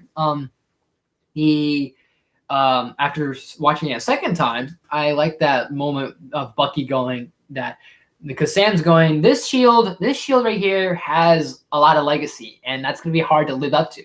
And Bucky's like, dude, just do you, and you'll do fine. And I don't know why I get these random numbers. I am sorry, but get out of here. Have you ever watched the movie with the alien kid who kills people? What? I Alien kid who kills people? No, never heard of such a film, to be honest. So it's weird, but Winter Soldier and Falcon, I like that, and then Bucky just kind of going like, "You're gonna do well." Like he's basically trying to be his hype man. I'm like, "Look, you're gonna be fine. You'll do all right. You may not do Steve Rogers justice, but you can do Sam Wilson justice." So, boom. I like that we're seeing Zemo. I knew from the get-go Zemo would come back. I had a feeling some way, shape, or form Zemo would return. I just had that hunch. Once he survived Civil War, I was like, we're gonna see more of Zemo, aren't we? I was like, even if we don't see the Masters of Evil, we're gonna see Zemo again. It was taking place on Halloween. Never heard of that. Never heard of it. Do you know the title, Sonic? Because your description's not helping, to be honest. No offense. So, man, so that's gonna be really great. There was a character that they dropped named Flag Smasher, who is a very obscure character. And honestly, I don't mind. I don't mind that we have this obscure like Marvel character that's just like, oh well, I'm a bad guy, and then I don't believe in the hero's like perspective. I believe in my own perspective, and maybe Hydra was right, sort of thing, you know. So, and it does make sense on paper. Flag Smasher kind of does sound like he makes sense, because like a lot of his enemies he's come across is Captain America. He's come across Punisher. He's come across villain. He's come across characters like that. Daredevil, also the people like that. So it does make sense. He kind of is that baddie that maybe we don't have to see a lot of, but he can be kind of like your Taskmaster, where it's like, okay, he's gonna be badass and he's gonna maybe show up and do some things. So that's good. I think he looks cool. So that's pretty much that. Let me see something here. Okay, never mind. Goodbye. So what was it I was gonna say here? But it's interesting that of all characters they can pull, but I think I see where they're going. With She-Hulk, I want to talk about real quick is I like how Kevin literally just went out of his way to say like, okay, we're gonna have Tim Roth come back as the Abomination, so we are counting the Incredible Hulk as canon. Some people don't want to count it as canon, but I like it. I don't like it at the same time, but hey, Abomination's coming back, so that's cool. Maybe we'll see Emil Blonsky again. Maybe we'll see the leader. Maybe we'll see some villains of Hulk's rogues gallery, like Radioactive Man, maybe Zax, maybe Wendigo, maybe villains like that. That'd be really sweet. The Wrecking Crew, possibly. So there's a few ideas. Absorber Man maybe could return, so who knows. But I like that. That was a surprise. We kind of expected Mark Ruffalo to come back as Hulk. However, when he said, we may see a few superheroes make cameos, and he looked straight at the camera, like with this grin, this shitty grin, like, we just might have Daredevil. We just might have Spider-Man. We'll have maybe Luke Cage. Maybe we'll have Jessica Jones. Maybe we'll have this character. We'll see what happens. Oh, hello there, Alistair. Why, welcome. Welcome to this channel here. If you're new to my channel, make sure you smash the like button. Make sure you subscribe as well. We're just talking about the whole Disney Investor Day and everything. So glad you came on by, Alistair. So that's kind of cool. I am familiar with your work, though. I was lucky enough to see the first episode of the Has-Been Hotel, and why is that not a series? I think that was funny as hell. Like that, like it's dark and it's funny in the same time. I love that. I love that so much, to be honest. And I wish there was more episodes of it. And there was just the one episode that was like last year or 2 years ago. Like, man, that sucks, to be honest. I wish there was more, because honestly, I didn't think it'd be that good.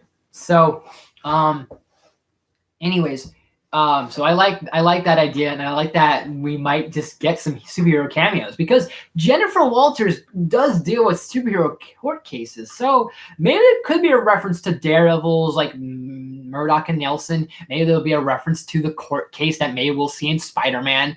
So who knows? Well, Spider-Man 3, I should say. So we shall see. Well, who knows? Maybe we'll see some new characters be reintroduced as cameos. Maybe we'll see Hawkeye, since Hawkeye was also dropped, and Kate Bishop looks great. I think Haley Steinfeld's gonna just knock it out of the ballpark with her as Kate Bishop.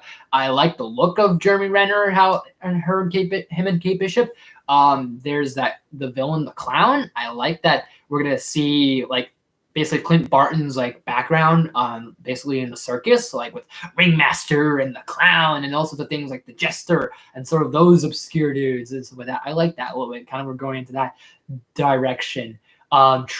Was there a Trick Shot? No, Trick Shot. There was Trick Shot, who he used to be called. So I think that'd be kind of a nice callback if he says, "Hey, Trick Shot," and Clint could be like, "I'm not that guy anymore," So I think that'd be kind of really sweet. That'd be a nice little nod. Since some of the cartoons delve into his background being in the circus, I wouldn't use that type of language since I come from hell. But no.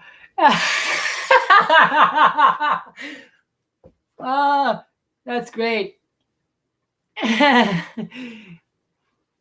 But maybe we'll see Hawkeye. Maybe we'll see other characters appear that are associated with She-Hulk. Maybe we'll see Tigra. Maybe we'll see some West Coast Avengers references since She-Hulk was a part of the Avengers and the West Coast Avengers. Maybe Star Fox, since Star Fox was She-Hulk's love interest, which was kind of odd, but hey, cool.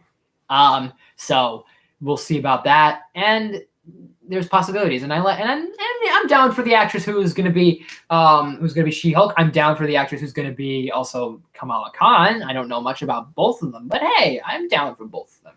So that's gonna be cool. Wait, no, I thought I heard something. Never mind. However, anyways, back on track. So, trying to think what else did I have. I talked about Winter Soldier, Falcon, went into Miss Marvel, went into that. Moon Knight didn't get really into much of it too much. I'm trying to remember. There was either the Bad Batch. Oh my gosh, Star Wars Bad Batch, Clone Wars Bad Batch. We're getting more Clone Wars stuff.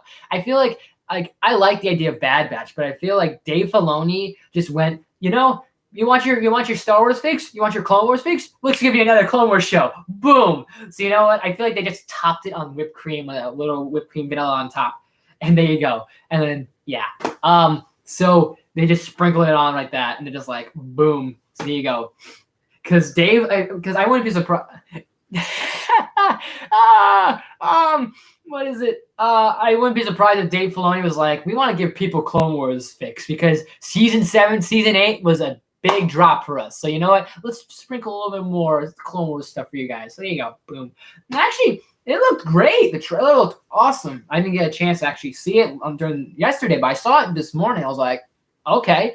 And I noticed someone in particular that we saw, and I think we may see them that we've seen in the Mandalorian, but maybe she will be appearing in Clone Wars, which is Ming-Na Wen's character from Mandalorian. What's her name? Like Fennec Rank or something like that? Fennec Ran or something like that? Hang on, I'm gonna look this name up. Hold up, I know this for a second. Fennec. Oh shit, where is it? Fennec Sand.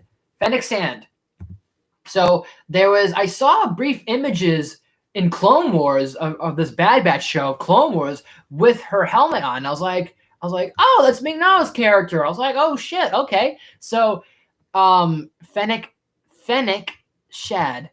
That's weird. It's a Star Wars name, so it's gonna be weird. But yeah. So I noticed that and I was like, all right, so that's interesting. Not that she's gonna be like the next Aura Singh or anything, but I'm like, okay. I was like, that's kind of cool. Bad Batch. We did see a bit of Tarkin. We did see Palpatine rising to the Empire and all, and we will be the Empire now.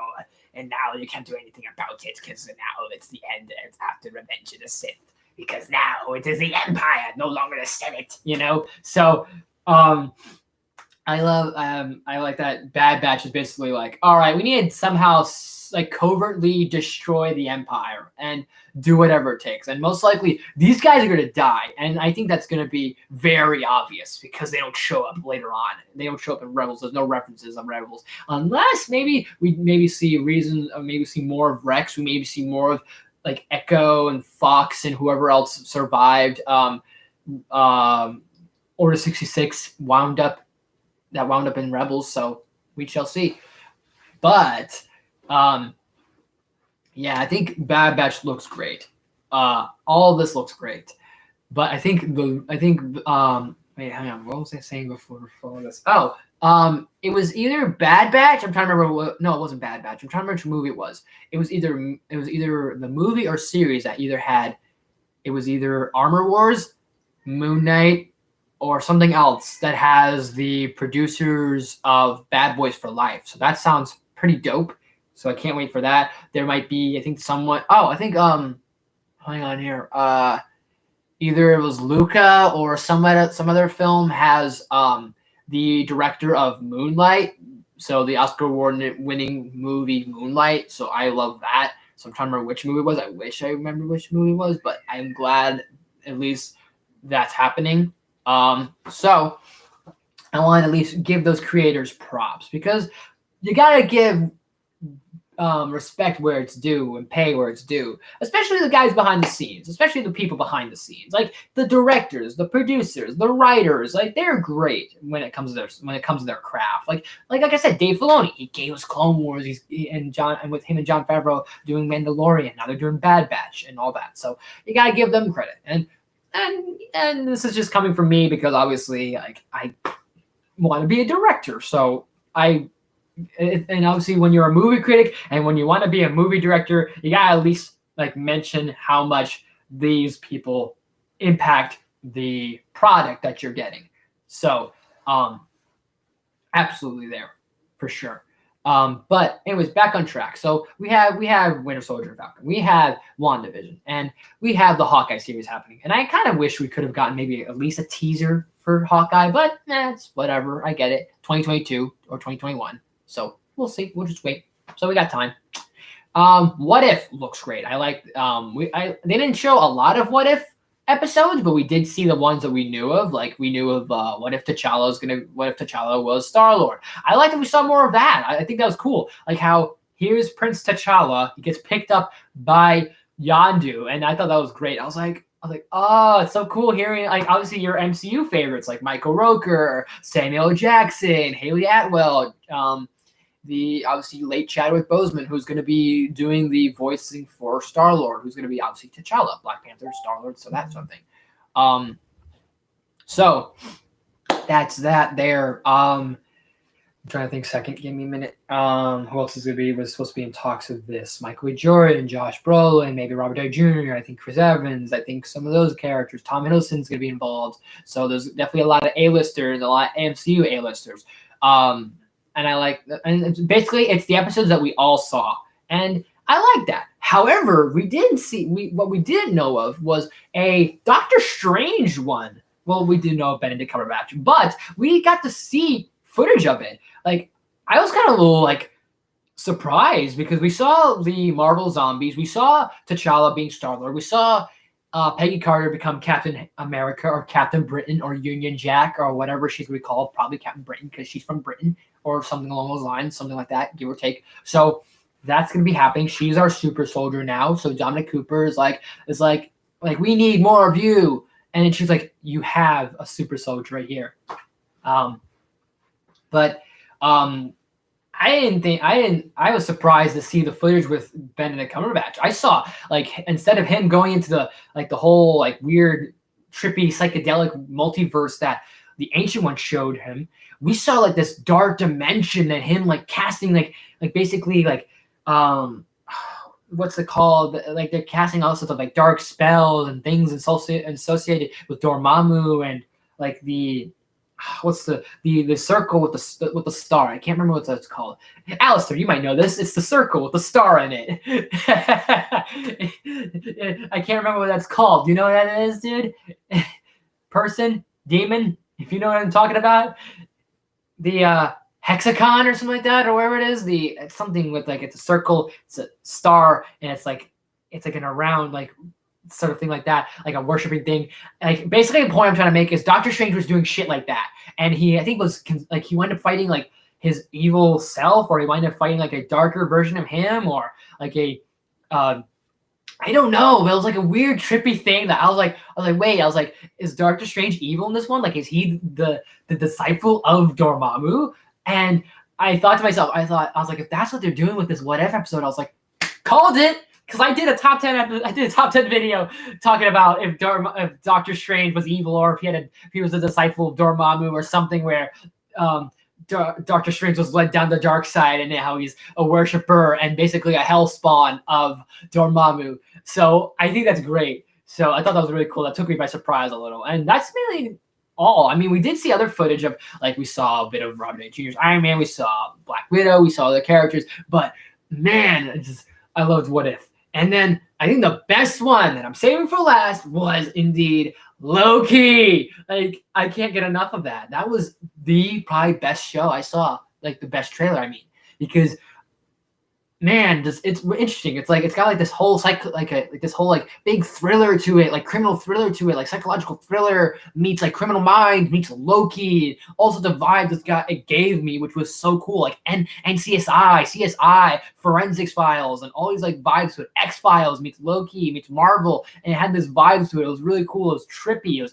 like so like just, it gave you very much to this. It gave you basically what to expect and what not to expect, because it gave you like things like it gave you like stuff to go, hey, this is what we're gonna do, and this is the type of vibe we're going for, but we're not gonna give you exactly every little information. And I love that at the end, Loki is wearing like he's wearing like that new outfit that he has in the comics now, with like he's got like a green tuxedo on, he's got like that weird coat or leather jacket he had, this smaller helmet, and he's just like, come on, what'd you expect from me? And then Sam was pointing at him, and he's like, shit. But there's still so many questions that are unanswered that I really can't wait for. Like, what's the TVA? Who's Owen Wilson? Who's Owen Wilson supposed to be? Like, come on. Like, he looks like he could be Howard Stark, but who is Owen Wilson supposed to be? It doesn't even credit him. Like, I went onto the cast, he's not even credited as a character. He's just put as, it says Owen Wilson, and then it's just nothing. I'm like, this is gonna be interesting. And we saw nothing of Richard E. Grant. We saw various imagery and various images and Loki looks like DB Cooper almost a little bit at one point. DB Cooper. What do you mean by that, Ruben? I was thrown off by that for a second. But Loki doing that, and all of a sudden the whole, like, I love the title. I know people don't like the title, but I love it. Like a little, like, the keeps changing the letters, and it's like a little like basically like a criminal sort of thing, like a thriller sort of thing, like something a criminal would do, like basically a sociopath would do, like stitch letters from a newspaper and put them all together as one word to spell it out. And I think that's clever. I think that was really cool. It was creative. I like that a lot.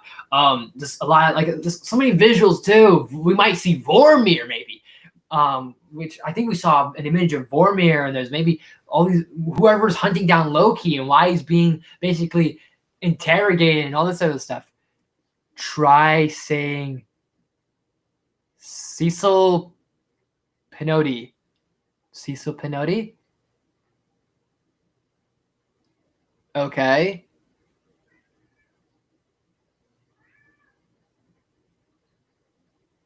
I'm missing something here. I don't know. Anyways, close. Cecil Pinotti? I don't know.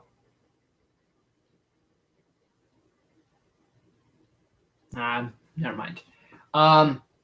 So what was that there?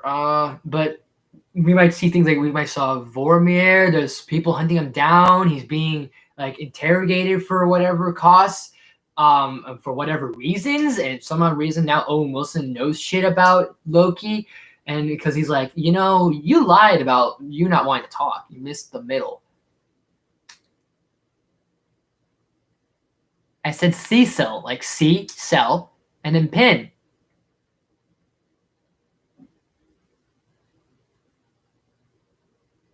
Okay, never mind. I don't know what I'm missing, but that's whatever, I guess. Like, why he knows so much about him, and he's just like, you're one to lie because you basically just lied your way out of this shit, and you like to talk, and he's doing that weird little talk, and he's being Owen Wilson, which like, it's interesting because Owen Wilson is usually known for being a meme and he's known for being a comedic guy. And now it's kind of weird seeing him, one, with a beard, and two, with short blonde hair, and three, that he's doing this sort of like serious little thing. Like, I'm supposed to be like this really like strict, stiff man, straight guy, the straight man sort of person.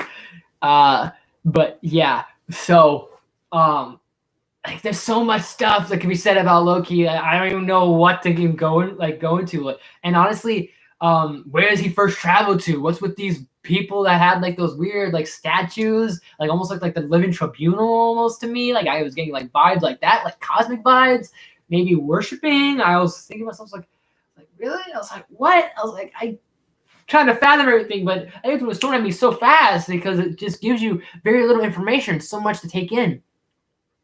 And it really gave a lot of style too, and we're gonna get that style, but we're also gonna get substance to that style too, which is going to be fantastic. And Marvel knows how to give style and substance, unlike some directors. But man, just honestly, I'm excited for all of this. 2021, 2022, 2023, and so forth and beyond. So I can't wait. But man, I don't even know where else to even stop. I don't know where else to even start. Let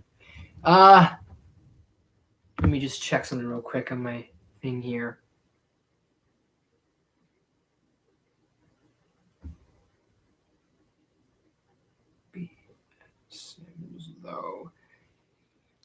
All right. So I'm gonna maybe get myself something to drink real quick and actually give myself like something to like keep myself hydrated a little, because I actually ate something and drank something before, but I'm probably gonna have breakfast once this is all over. But I'm gonna grab something real quick, guys, and then if you have any like maybe questions or any comments you want to maybe suggest or request to me, and then that'll be it, and then that'll probably be pretty much it for the stream. So I'll be right back. Plus, I gotta just check on the cat. So let me just check on him. Let me move this over. Stay there, Milo. Do you want to say hi real quick? Do you want to say hi? Damn it, I need to move this forward more. I hate doing this. You want to say hi real quick? This is how you get views, people. I'm kidding. Yeah, I know. He's hungry. Come on. Chill. Don't you dare. You stay there.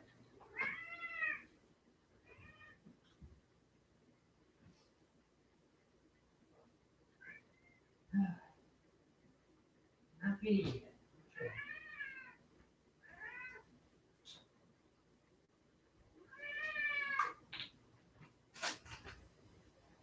All right. I've grabbed my water. And what do you guys got for me? Anyone coming in the chat, feel free, leave anything. And I think that'll be it after that.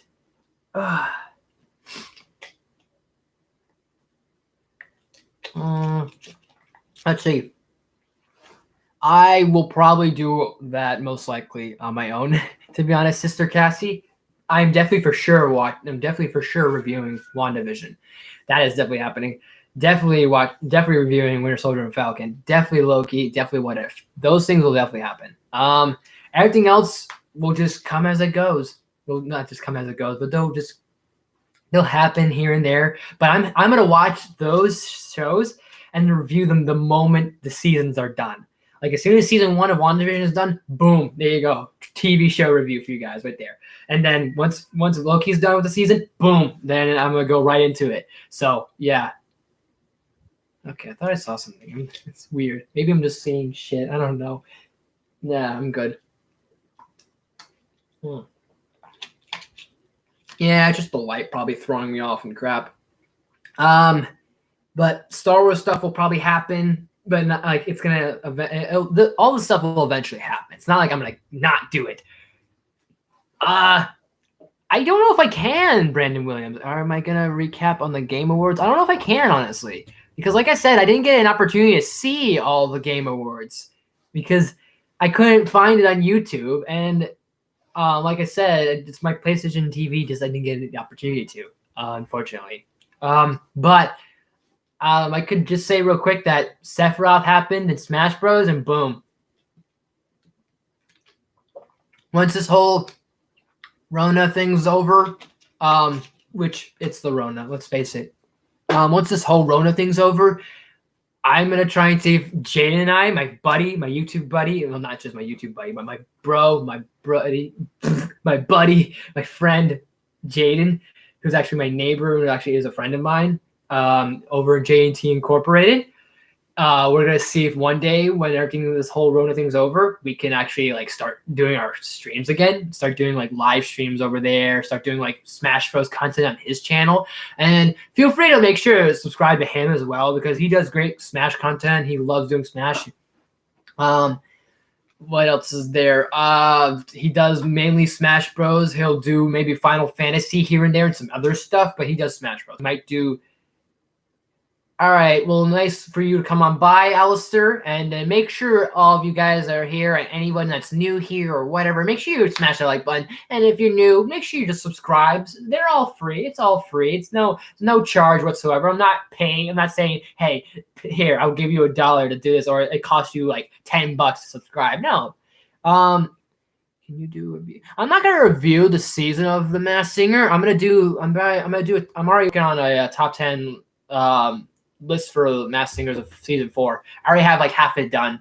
I'm working on it. I'll probably have it done maybe by maybe next month. I'm gonna have that done next month, and I'm gonna have maybe a few other things done next month. We'll see what happens. But I'm gonna try and do some Christmas content, and also try and cover some things of 2020 because I got to catch up on 2020 a little bit with films. So I'm at least watching those. Maybe I'll review them here and there. If not, look out for some next month, because if I don't do any reviews of 2020's movies, then expect some to happen within the next month, because I might do one here and there. I might do one of Tenet. I don't know. I did see Tenet though. I love Tenet, so maybe, I don't know. Well, it depends on what happens. So yeah, but I'll say if I don't get any of those 2020 reviews done by the end of this month, definitely into next month, maybe later on, we'll see what happens.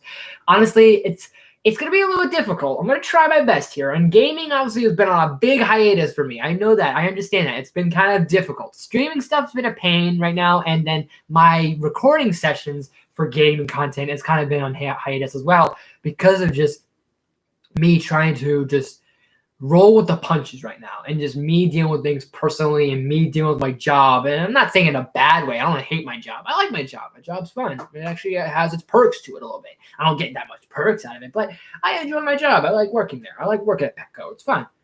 It has its perks to it, like I said. However, I'm just dealing with some personal stuff right now, and just trying to really just climb that ladder back up. And hopefully I can somewhat get there. I'm trying to a little bit. And I just hope, without saying too much, that things will work out. I don't care how they work out, but some way. It could go in one unison direction, or it could go into two unison directions where everything's fine, at least some sort of decency. And I hope one of those can happen. And the one direction happening in unison, it would take a miracle to happen. It would take a big Christmas miracle for it to happen.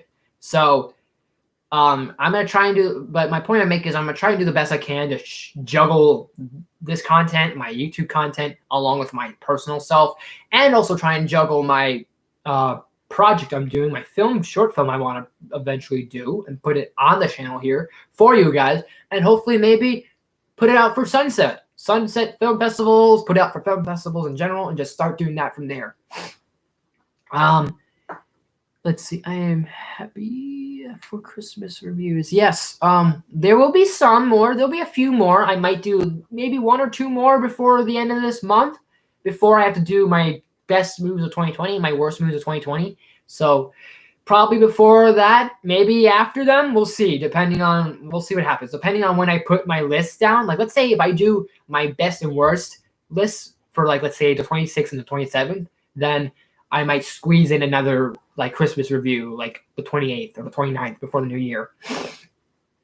We'll see what happens. But I don't know if I'll do anything that Christmas. I may or may not work Christmas Eve. I'm not sure. We'll have to find that out. I'm going to work out something. We'll see what happens. However, as of this year so far, I've done reviews for Home Alone 2. I've done Christmas reviews for Home Alone 2. I want to count Big as one. I don't count it as a holiday movie, but I put Big on there, a part of the Christmas playlist I have for Christmas movies. And what I do the other day, I can't remember. Oh, shit, I'm sorry. Oh, what else did I do? I know I talked about another Christmas movie. I'm trying to remember, what was it? Did I just do the 2? There's no way in hell I did. I gotta check my own thing real quick.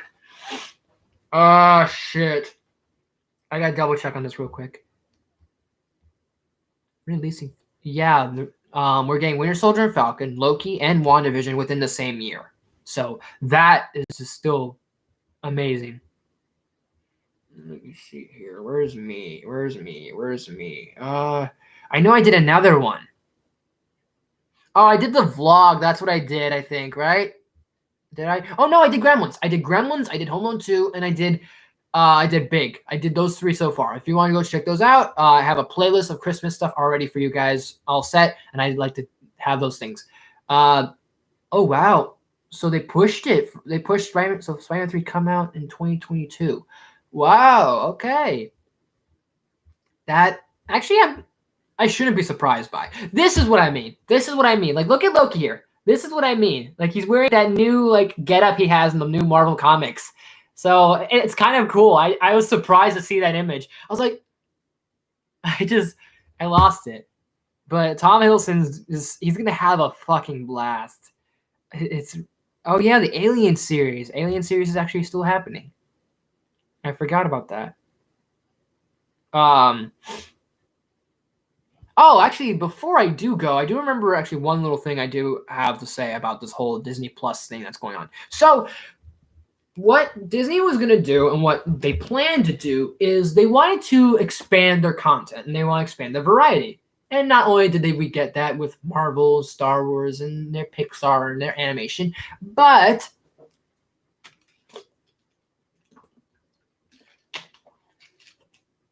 however, they wanted, because they own Fox, they wanted to at least put in some of their properties. So that's why we have things on Disney Plus like The Simpsons, Turner and Hooch, Sister Act.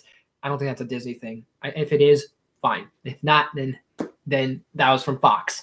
Turner and Hooch, and the X-Men, obviously Fantastic Four. They put in all those films on there, and so forth and so on, and etc. So the other thing that Disney required with Fox was all the other properties following. So Terminator, Predator, Alien, Fargo, Die Hard, Bob's Burgers, Simpsons, Family Guy. I don't think Rick and Morty. No, they would not be able to pull off Rick and Morty. Let me think what else they were able to get. They were able to get a lot of big name properties and franchises. I think RoboCop. No, RoboCop's not Fox. No, it's not part of Fox. I can't remember what else is there. Die Hard, Aliens. Help me out in the chat if you guys know anything. I'm gonna see what else I can find real quick so I can name just a few more. Let's see, Fox movies. Let's see. Oh yeah, Ice Age. I forgot they're doing Ice Age. That was stupid. They're doing an Ice Age series. That kind of annoyed me a little bit. I was like, why are we revisiting these guys? I'm tired of them. Like, not that I have anything against like Dennis Leary, Ray Romano, and John Leguizamo, but I lost interest in those guys because I lost interest in this franchise because, like, okay, Ice Age. It was funny. I liked the first Ice Age. Ice Age 2 was kind of clever. The meltdown that happened during prehistoric times. Then the dinosaur age was kind of fun. It wasn't perfect, but it was fun. Then they did the Continental Drift. I was like, okay. I was like, hey, you're reaching the pinnacleness of like, you're not doing so well at the box office and with critics. And then Collision Course happens, and that just was complete, just made really, really weird sense.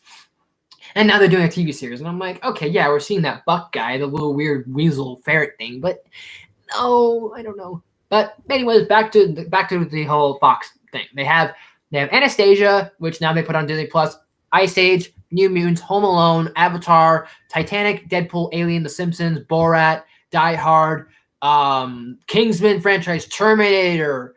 What else we have? X-Men, of course. Gone Girl. Also the props they could put on there. Fight Club, The Sound of Music, Independence Day. What else is there? Terminator, I said.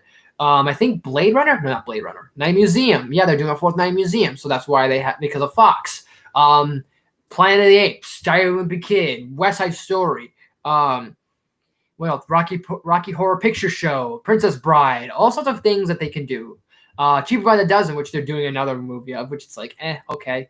The Princess Bride. Fantastic Four, and so forth. So they have all these properties, and half of those movies I just named were R-rated.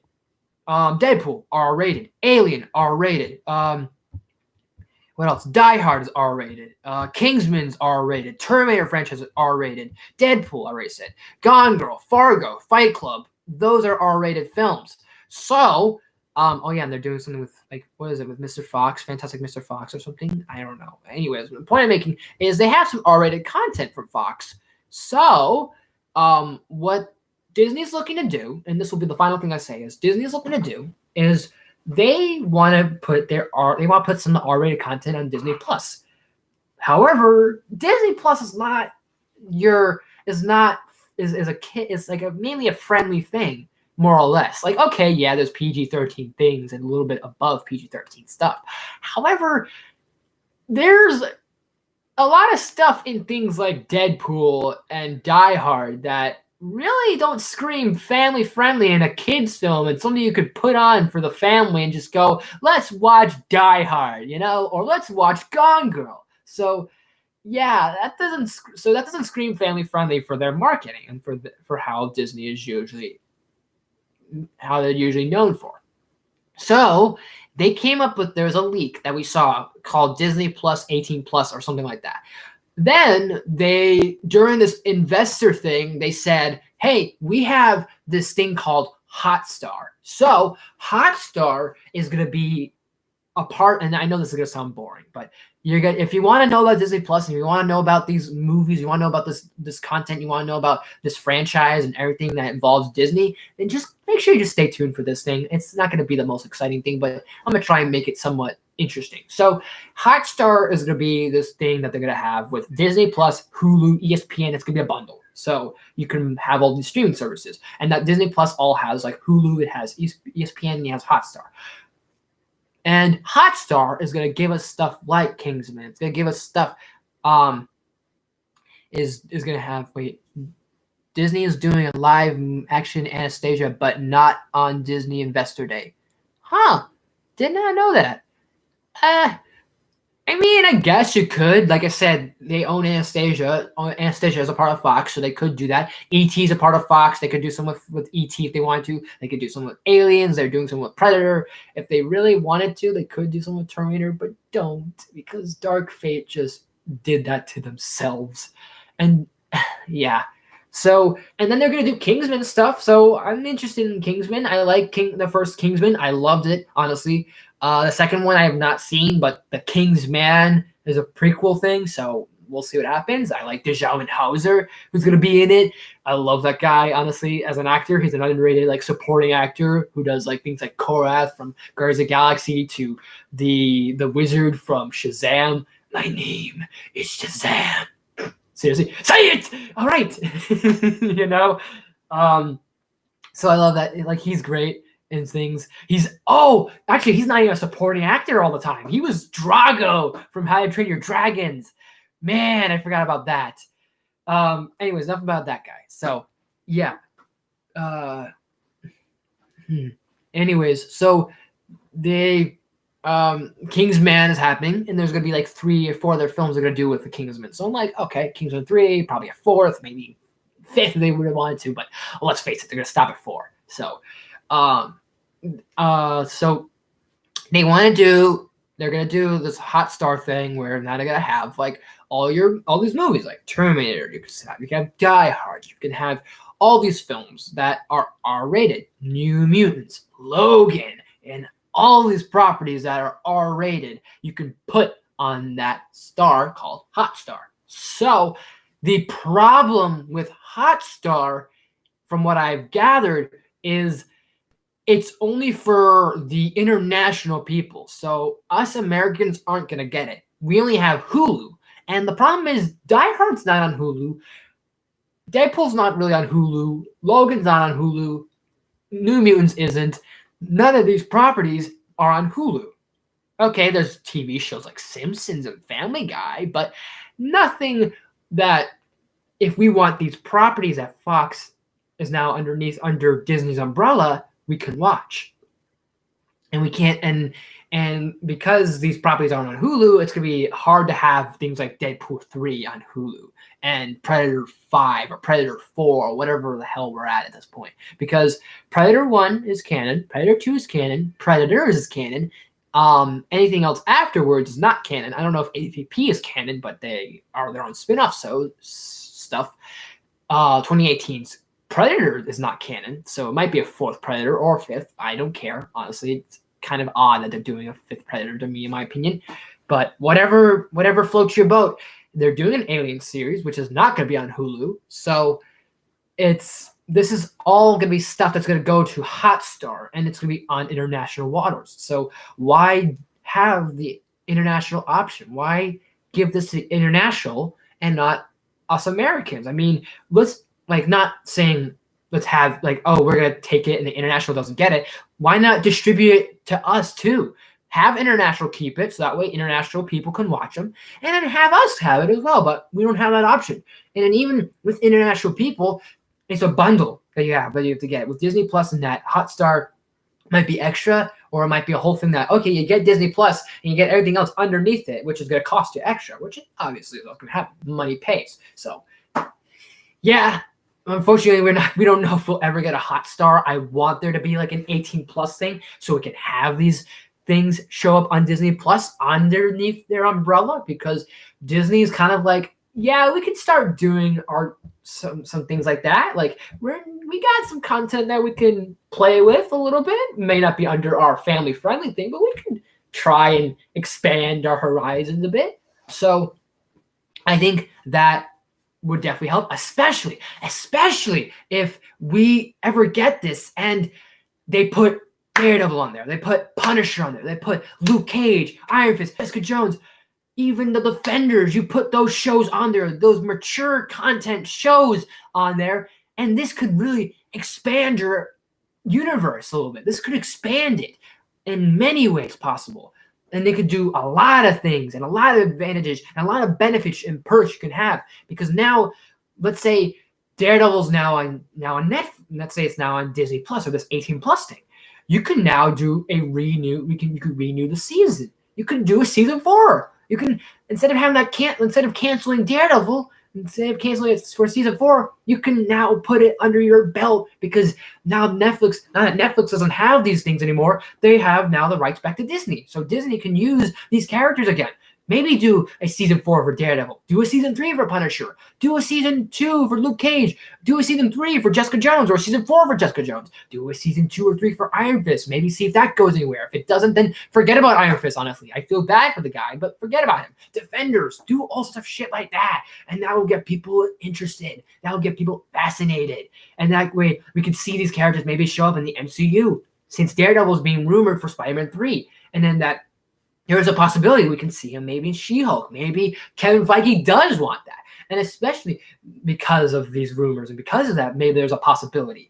And this doesn't stop at Daredevil, doesn't stop at all these characters. Deadpool 3 could be involved. And that under the branch and under their umbrella, and you can now have that be under your MCU. Have Deadpool be in your films if you want. Maybe have him cameo in a Spider-Man film. Have him cameo in an Avengers film. Maybe have him cameo in X-Men, because eventually Disney is going to do X-Men. So that would really sell well, and I think that'd do perfect. And plus, you can start doing a little bit more R-rated content. Maybe you start doing more R-rated movies for Marvel, because Marvel will go, you know what, we can kind of branch out a little bit. Like maybe we'll do a Daredevil film if we don't do a season 4. Maybe we'll do something for Deadpool 3. Maybe we'll do something with Wolverine. Maybe Wolverine will have an R-rated movie. Maybe we'll have other characters like this have their own like properties that are TVMA or R-rated just in general.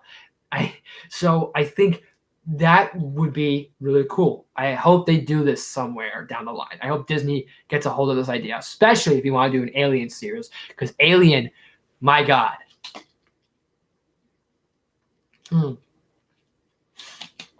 Oh my gosh. But they don't have any trailers. They don't have necessarily really trailers. Let me see this second. They don't have, but the trailers have to see trailers for little. They don't have the trailers though. They have the trailers for Star Wars stuff. They have the trailers for stuff Marvel. They have like featurettes for Pinocchio, Peter Pan, and then Little Mermaid. But nothing that says, "Oh yeah, here's our trailer." So they didn't drop anything trailer-wise.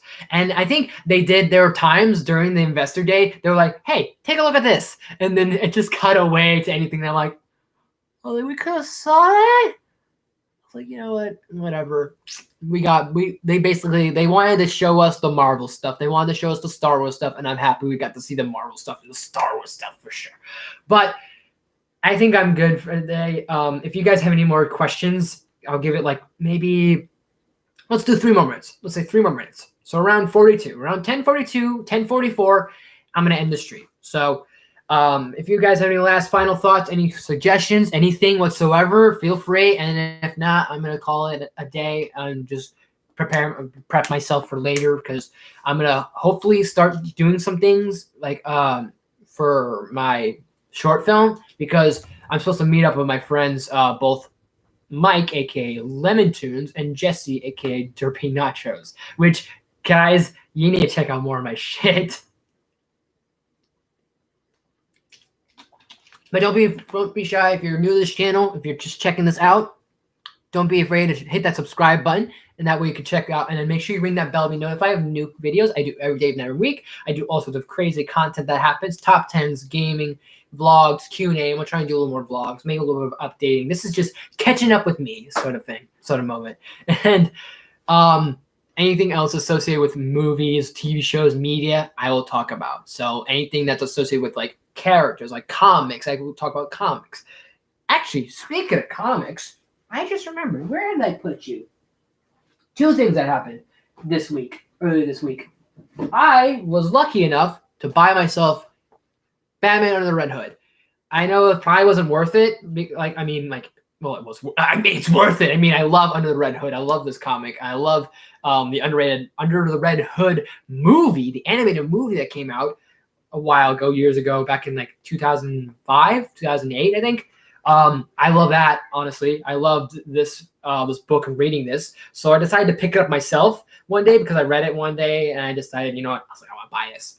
And I wanted to get Hush, but I couldn't find Hush. I know Sky Guy wants me to talk about Hush, and honestly, Sky Guy, I wish I found Hush, but I at least found Under the Red Hood. So one day I'll find Hush. Can you play Crash Bandicoot? I don't have Crash Bandicoot 4. When I get it, maybe I'll look into it. In terms of gaming content for you guys, here's what to expect. Once I get out of my hiatus of gaming, I will bring back like retro gaming. I will bring back I'll bring back live streams, like gaming live streams. I'll bring back Detroit Become Human, so the Prodigious Become Human series. I will bring back Injustice 2. I will bring back the Telltale series, both Batman and the Walking Dead stuff, because yeah, I need to finish that up. Those will come back. And as for everything else, maybe we'll do like a stream with the NFL, like maybe if I have an NFL game or a sports game, because that seemed like that would be fun to do, especially watching the K-Wings Thanksgiving thing. Oh man, that was funny. You need to play Among Us. I I don't want to. I'm just kidding. But I would, but just I haven't gotten the time to really play it. I haven't. The thing is, I had to get rid of my Legacy Wars like months ago because of my storage on here. My storage is a pain in the butt sometimes. So it really truly is sometimes. So I had to unfortunately uninstall it. So I have not been on my Prodigious Rangers in like what feels like years, because this pandemic makes. I don't know about you guys, but this pandemic, there are so many moments for me that make it feel like it's been years, like it's been so long. So yeah, but thank you for reminding me, Ruben. If I have a football game or a basketball game, I might do content like that just for fun, maybe on occasion. I don't. I like to honestly, I like to play those games better than I like to play the actual game. Like I like playing basketball in terms of actually playing it on the field and playing it like as a video game than actually watching it. I'd rather watch baseball than play it, like in terms of a video game, because the video games I've seen for baseball suck, honestly. And that's just my opinion. I don't like how the controls are for me. They're just so weird. But I actually will. I have played baseball before. I've been on a little league before years ago. And football, I could watch it, play it on the field, play it as a game, whatever. But I might do, if I have an NFL game, I might just do that for fun. We'll see. But that's an option. That's optional. I will do like retro gaming series. I don't know which ones yet, but I need to figure out which ones I want to particularly do.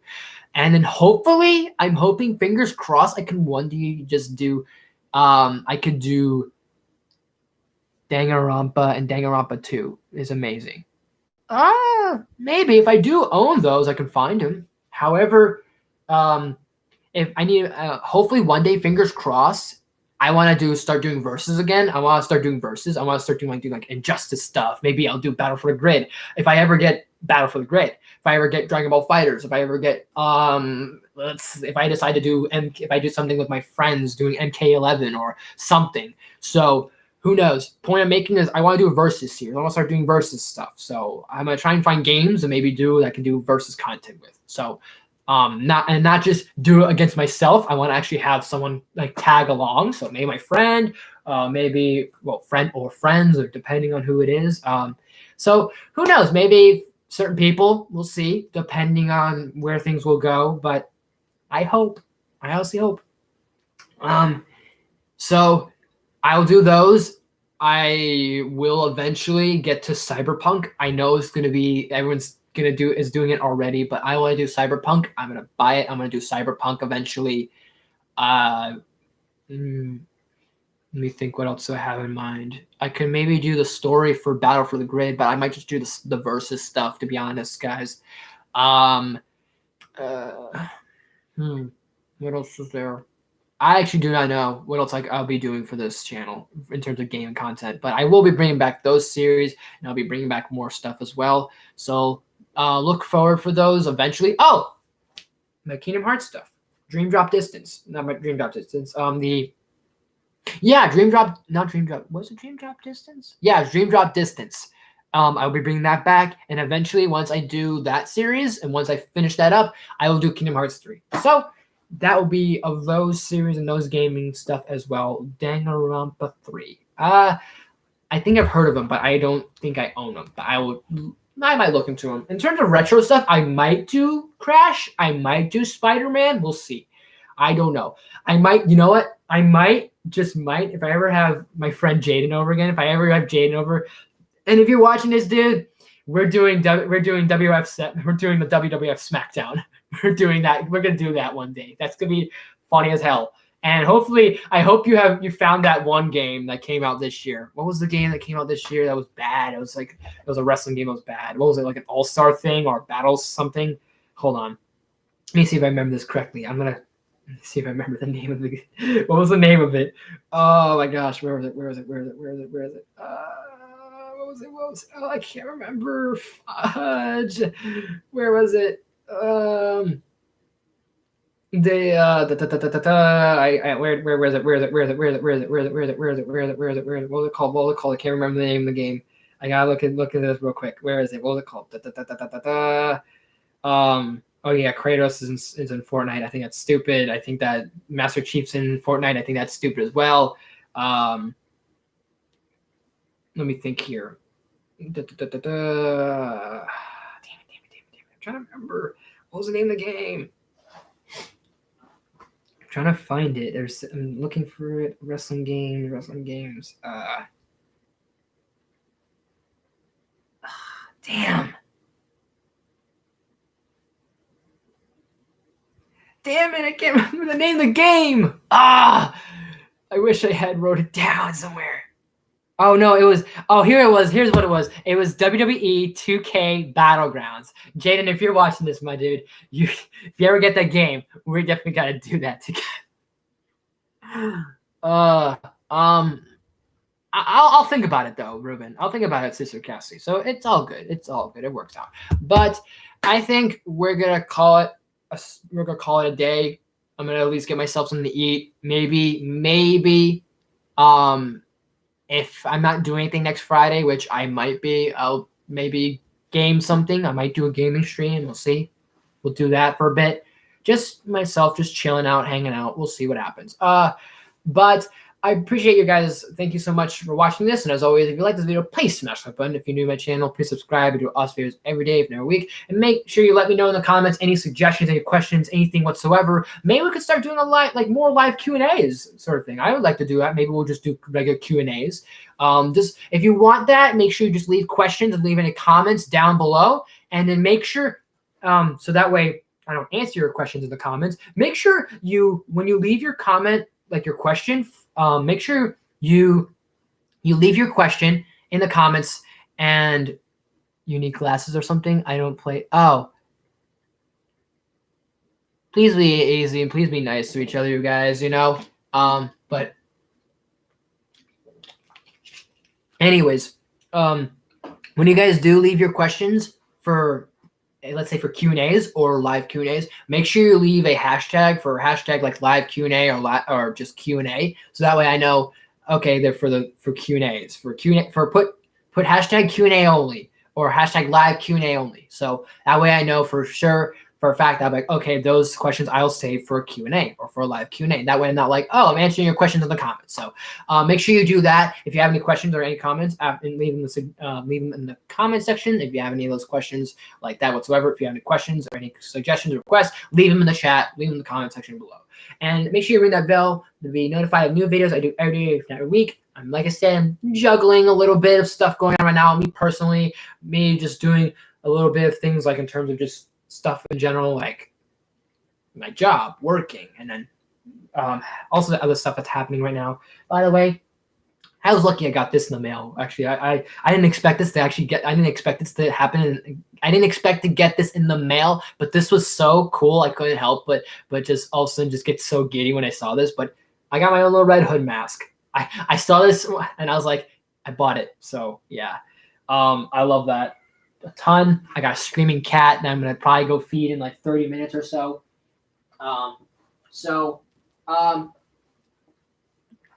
But let me think here a second. What else?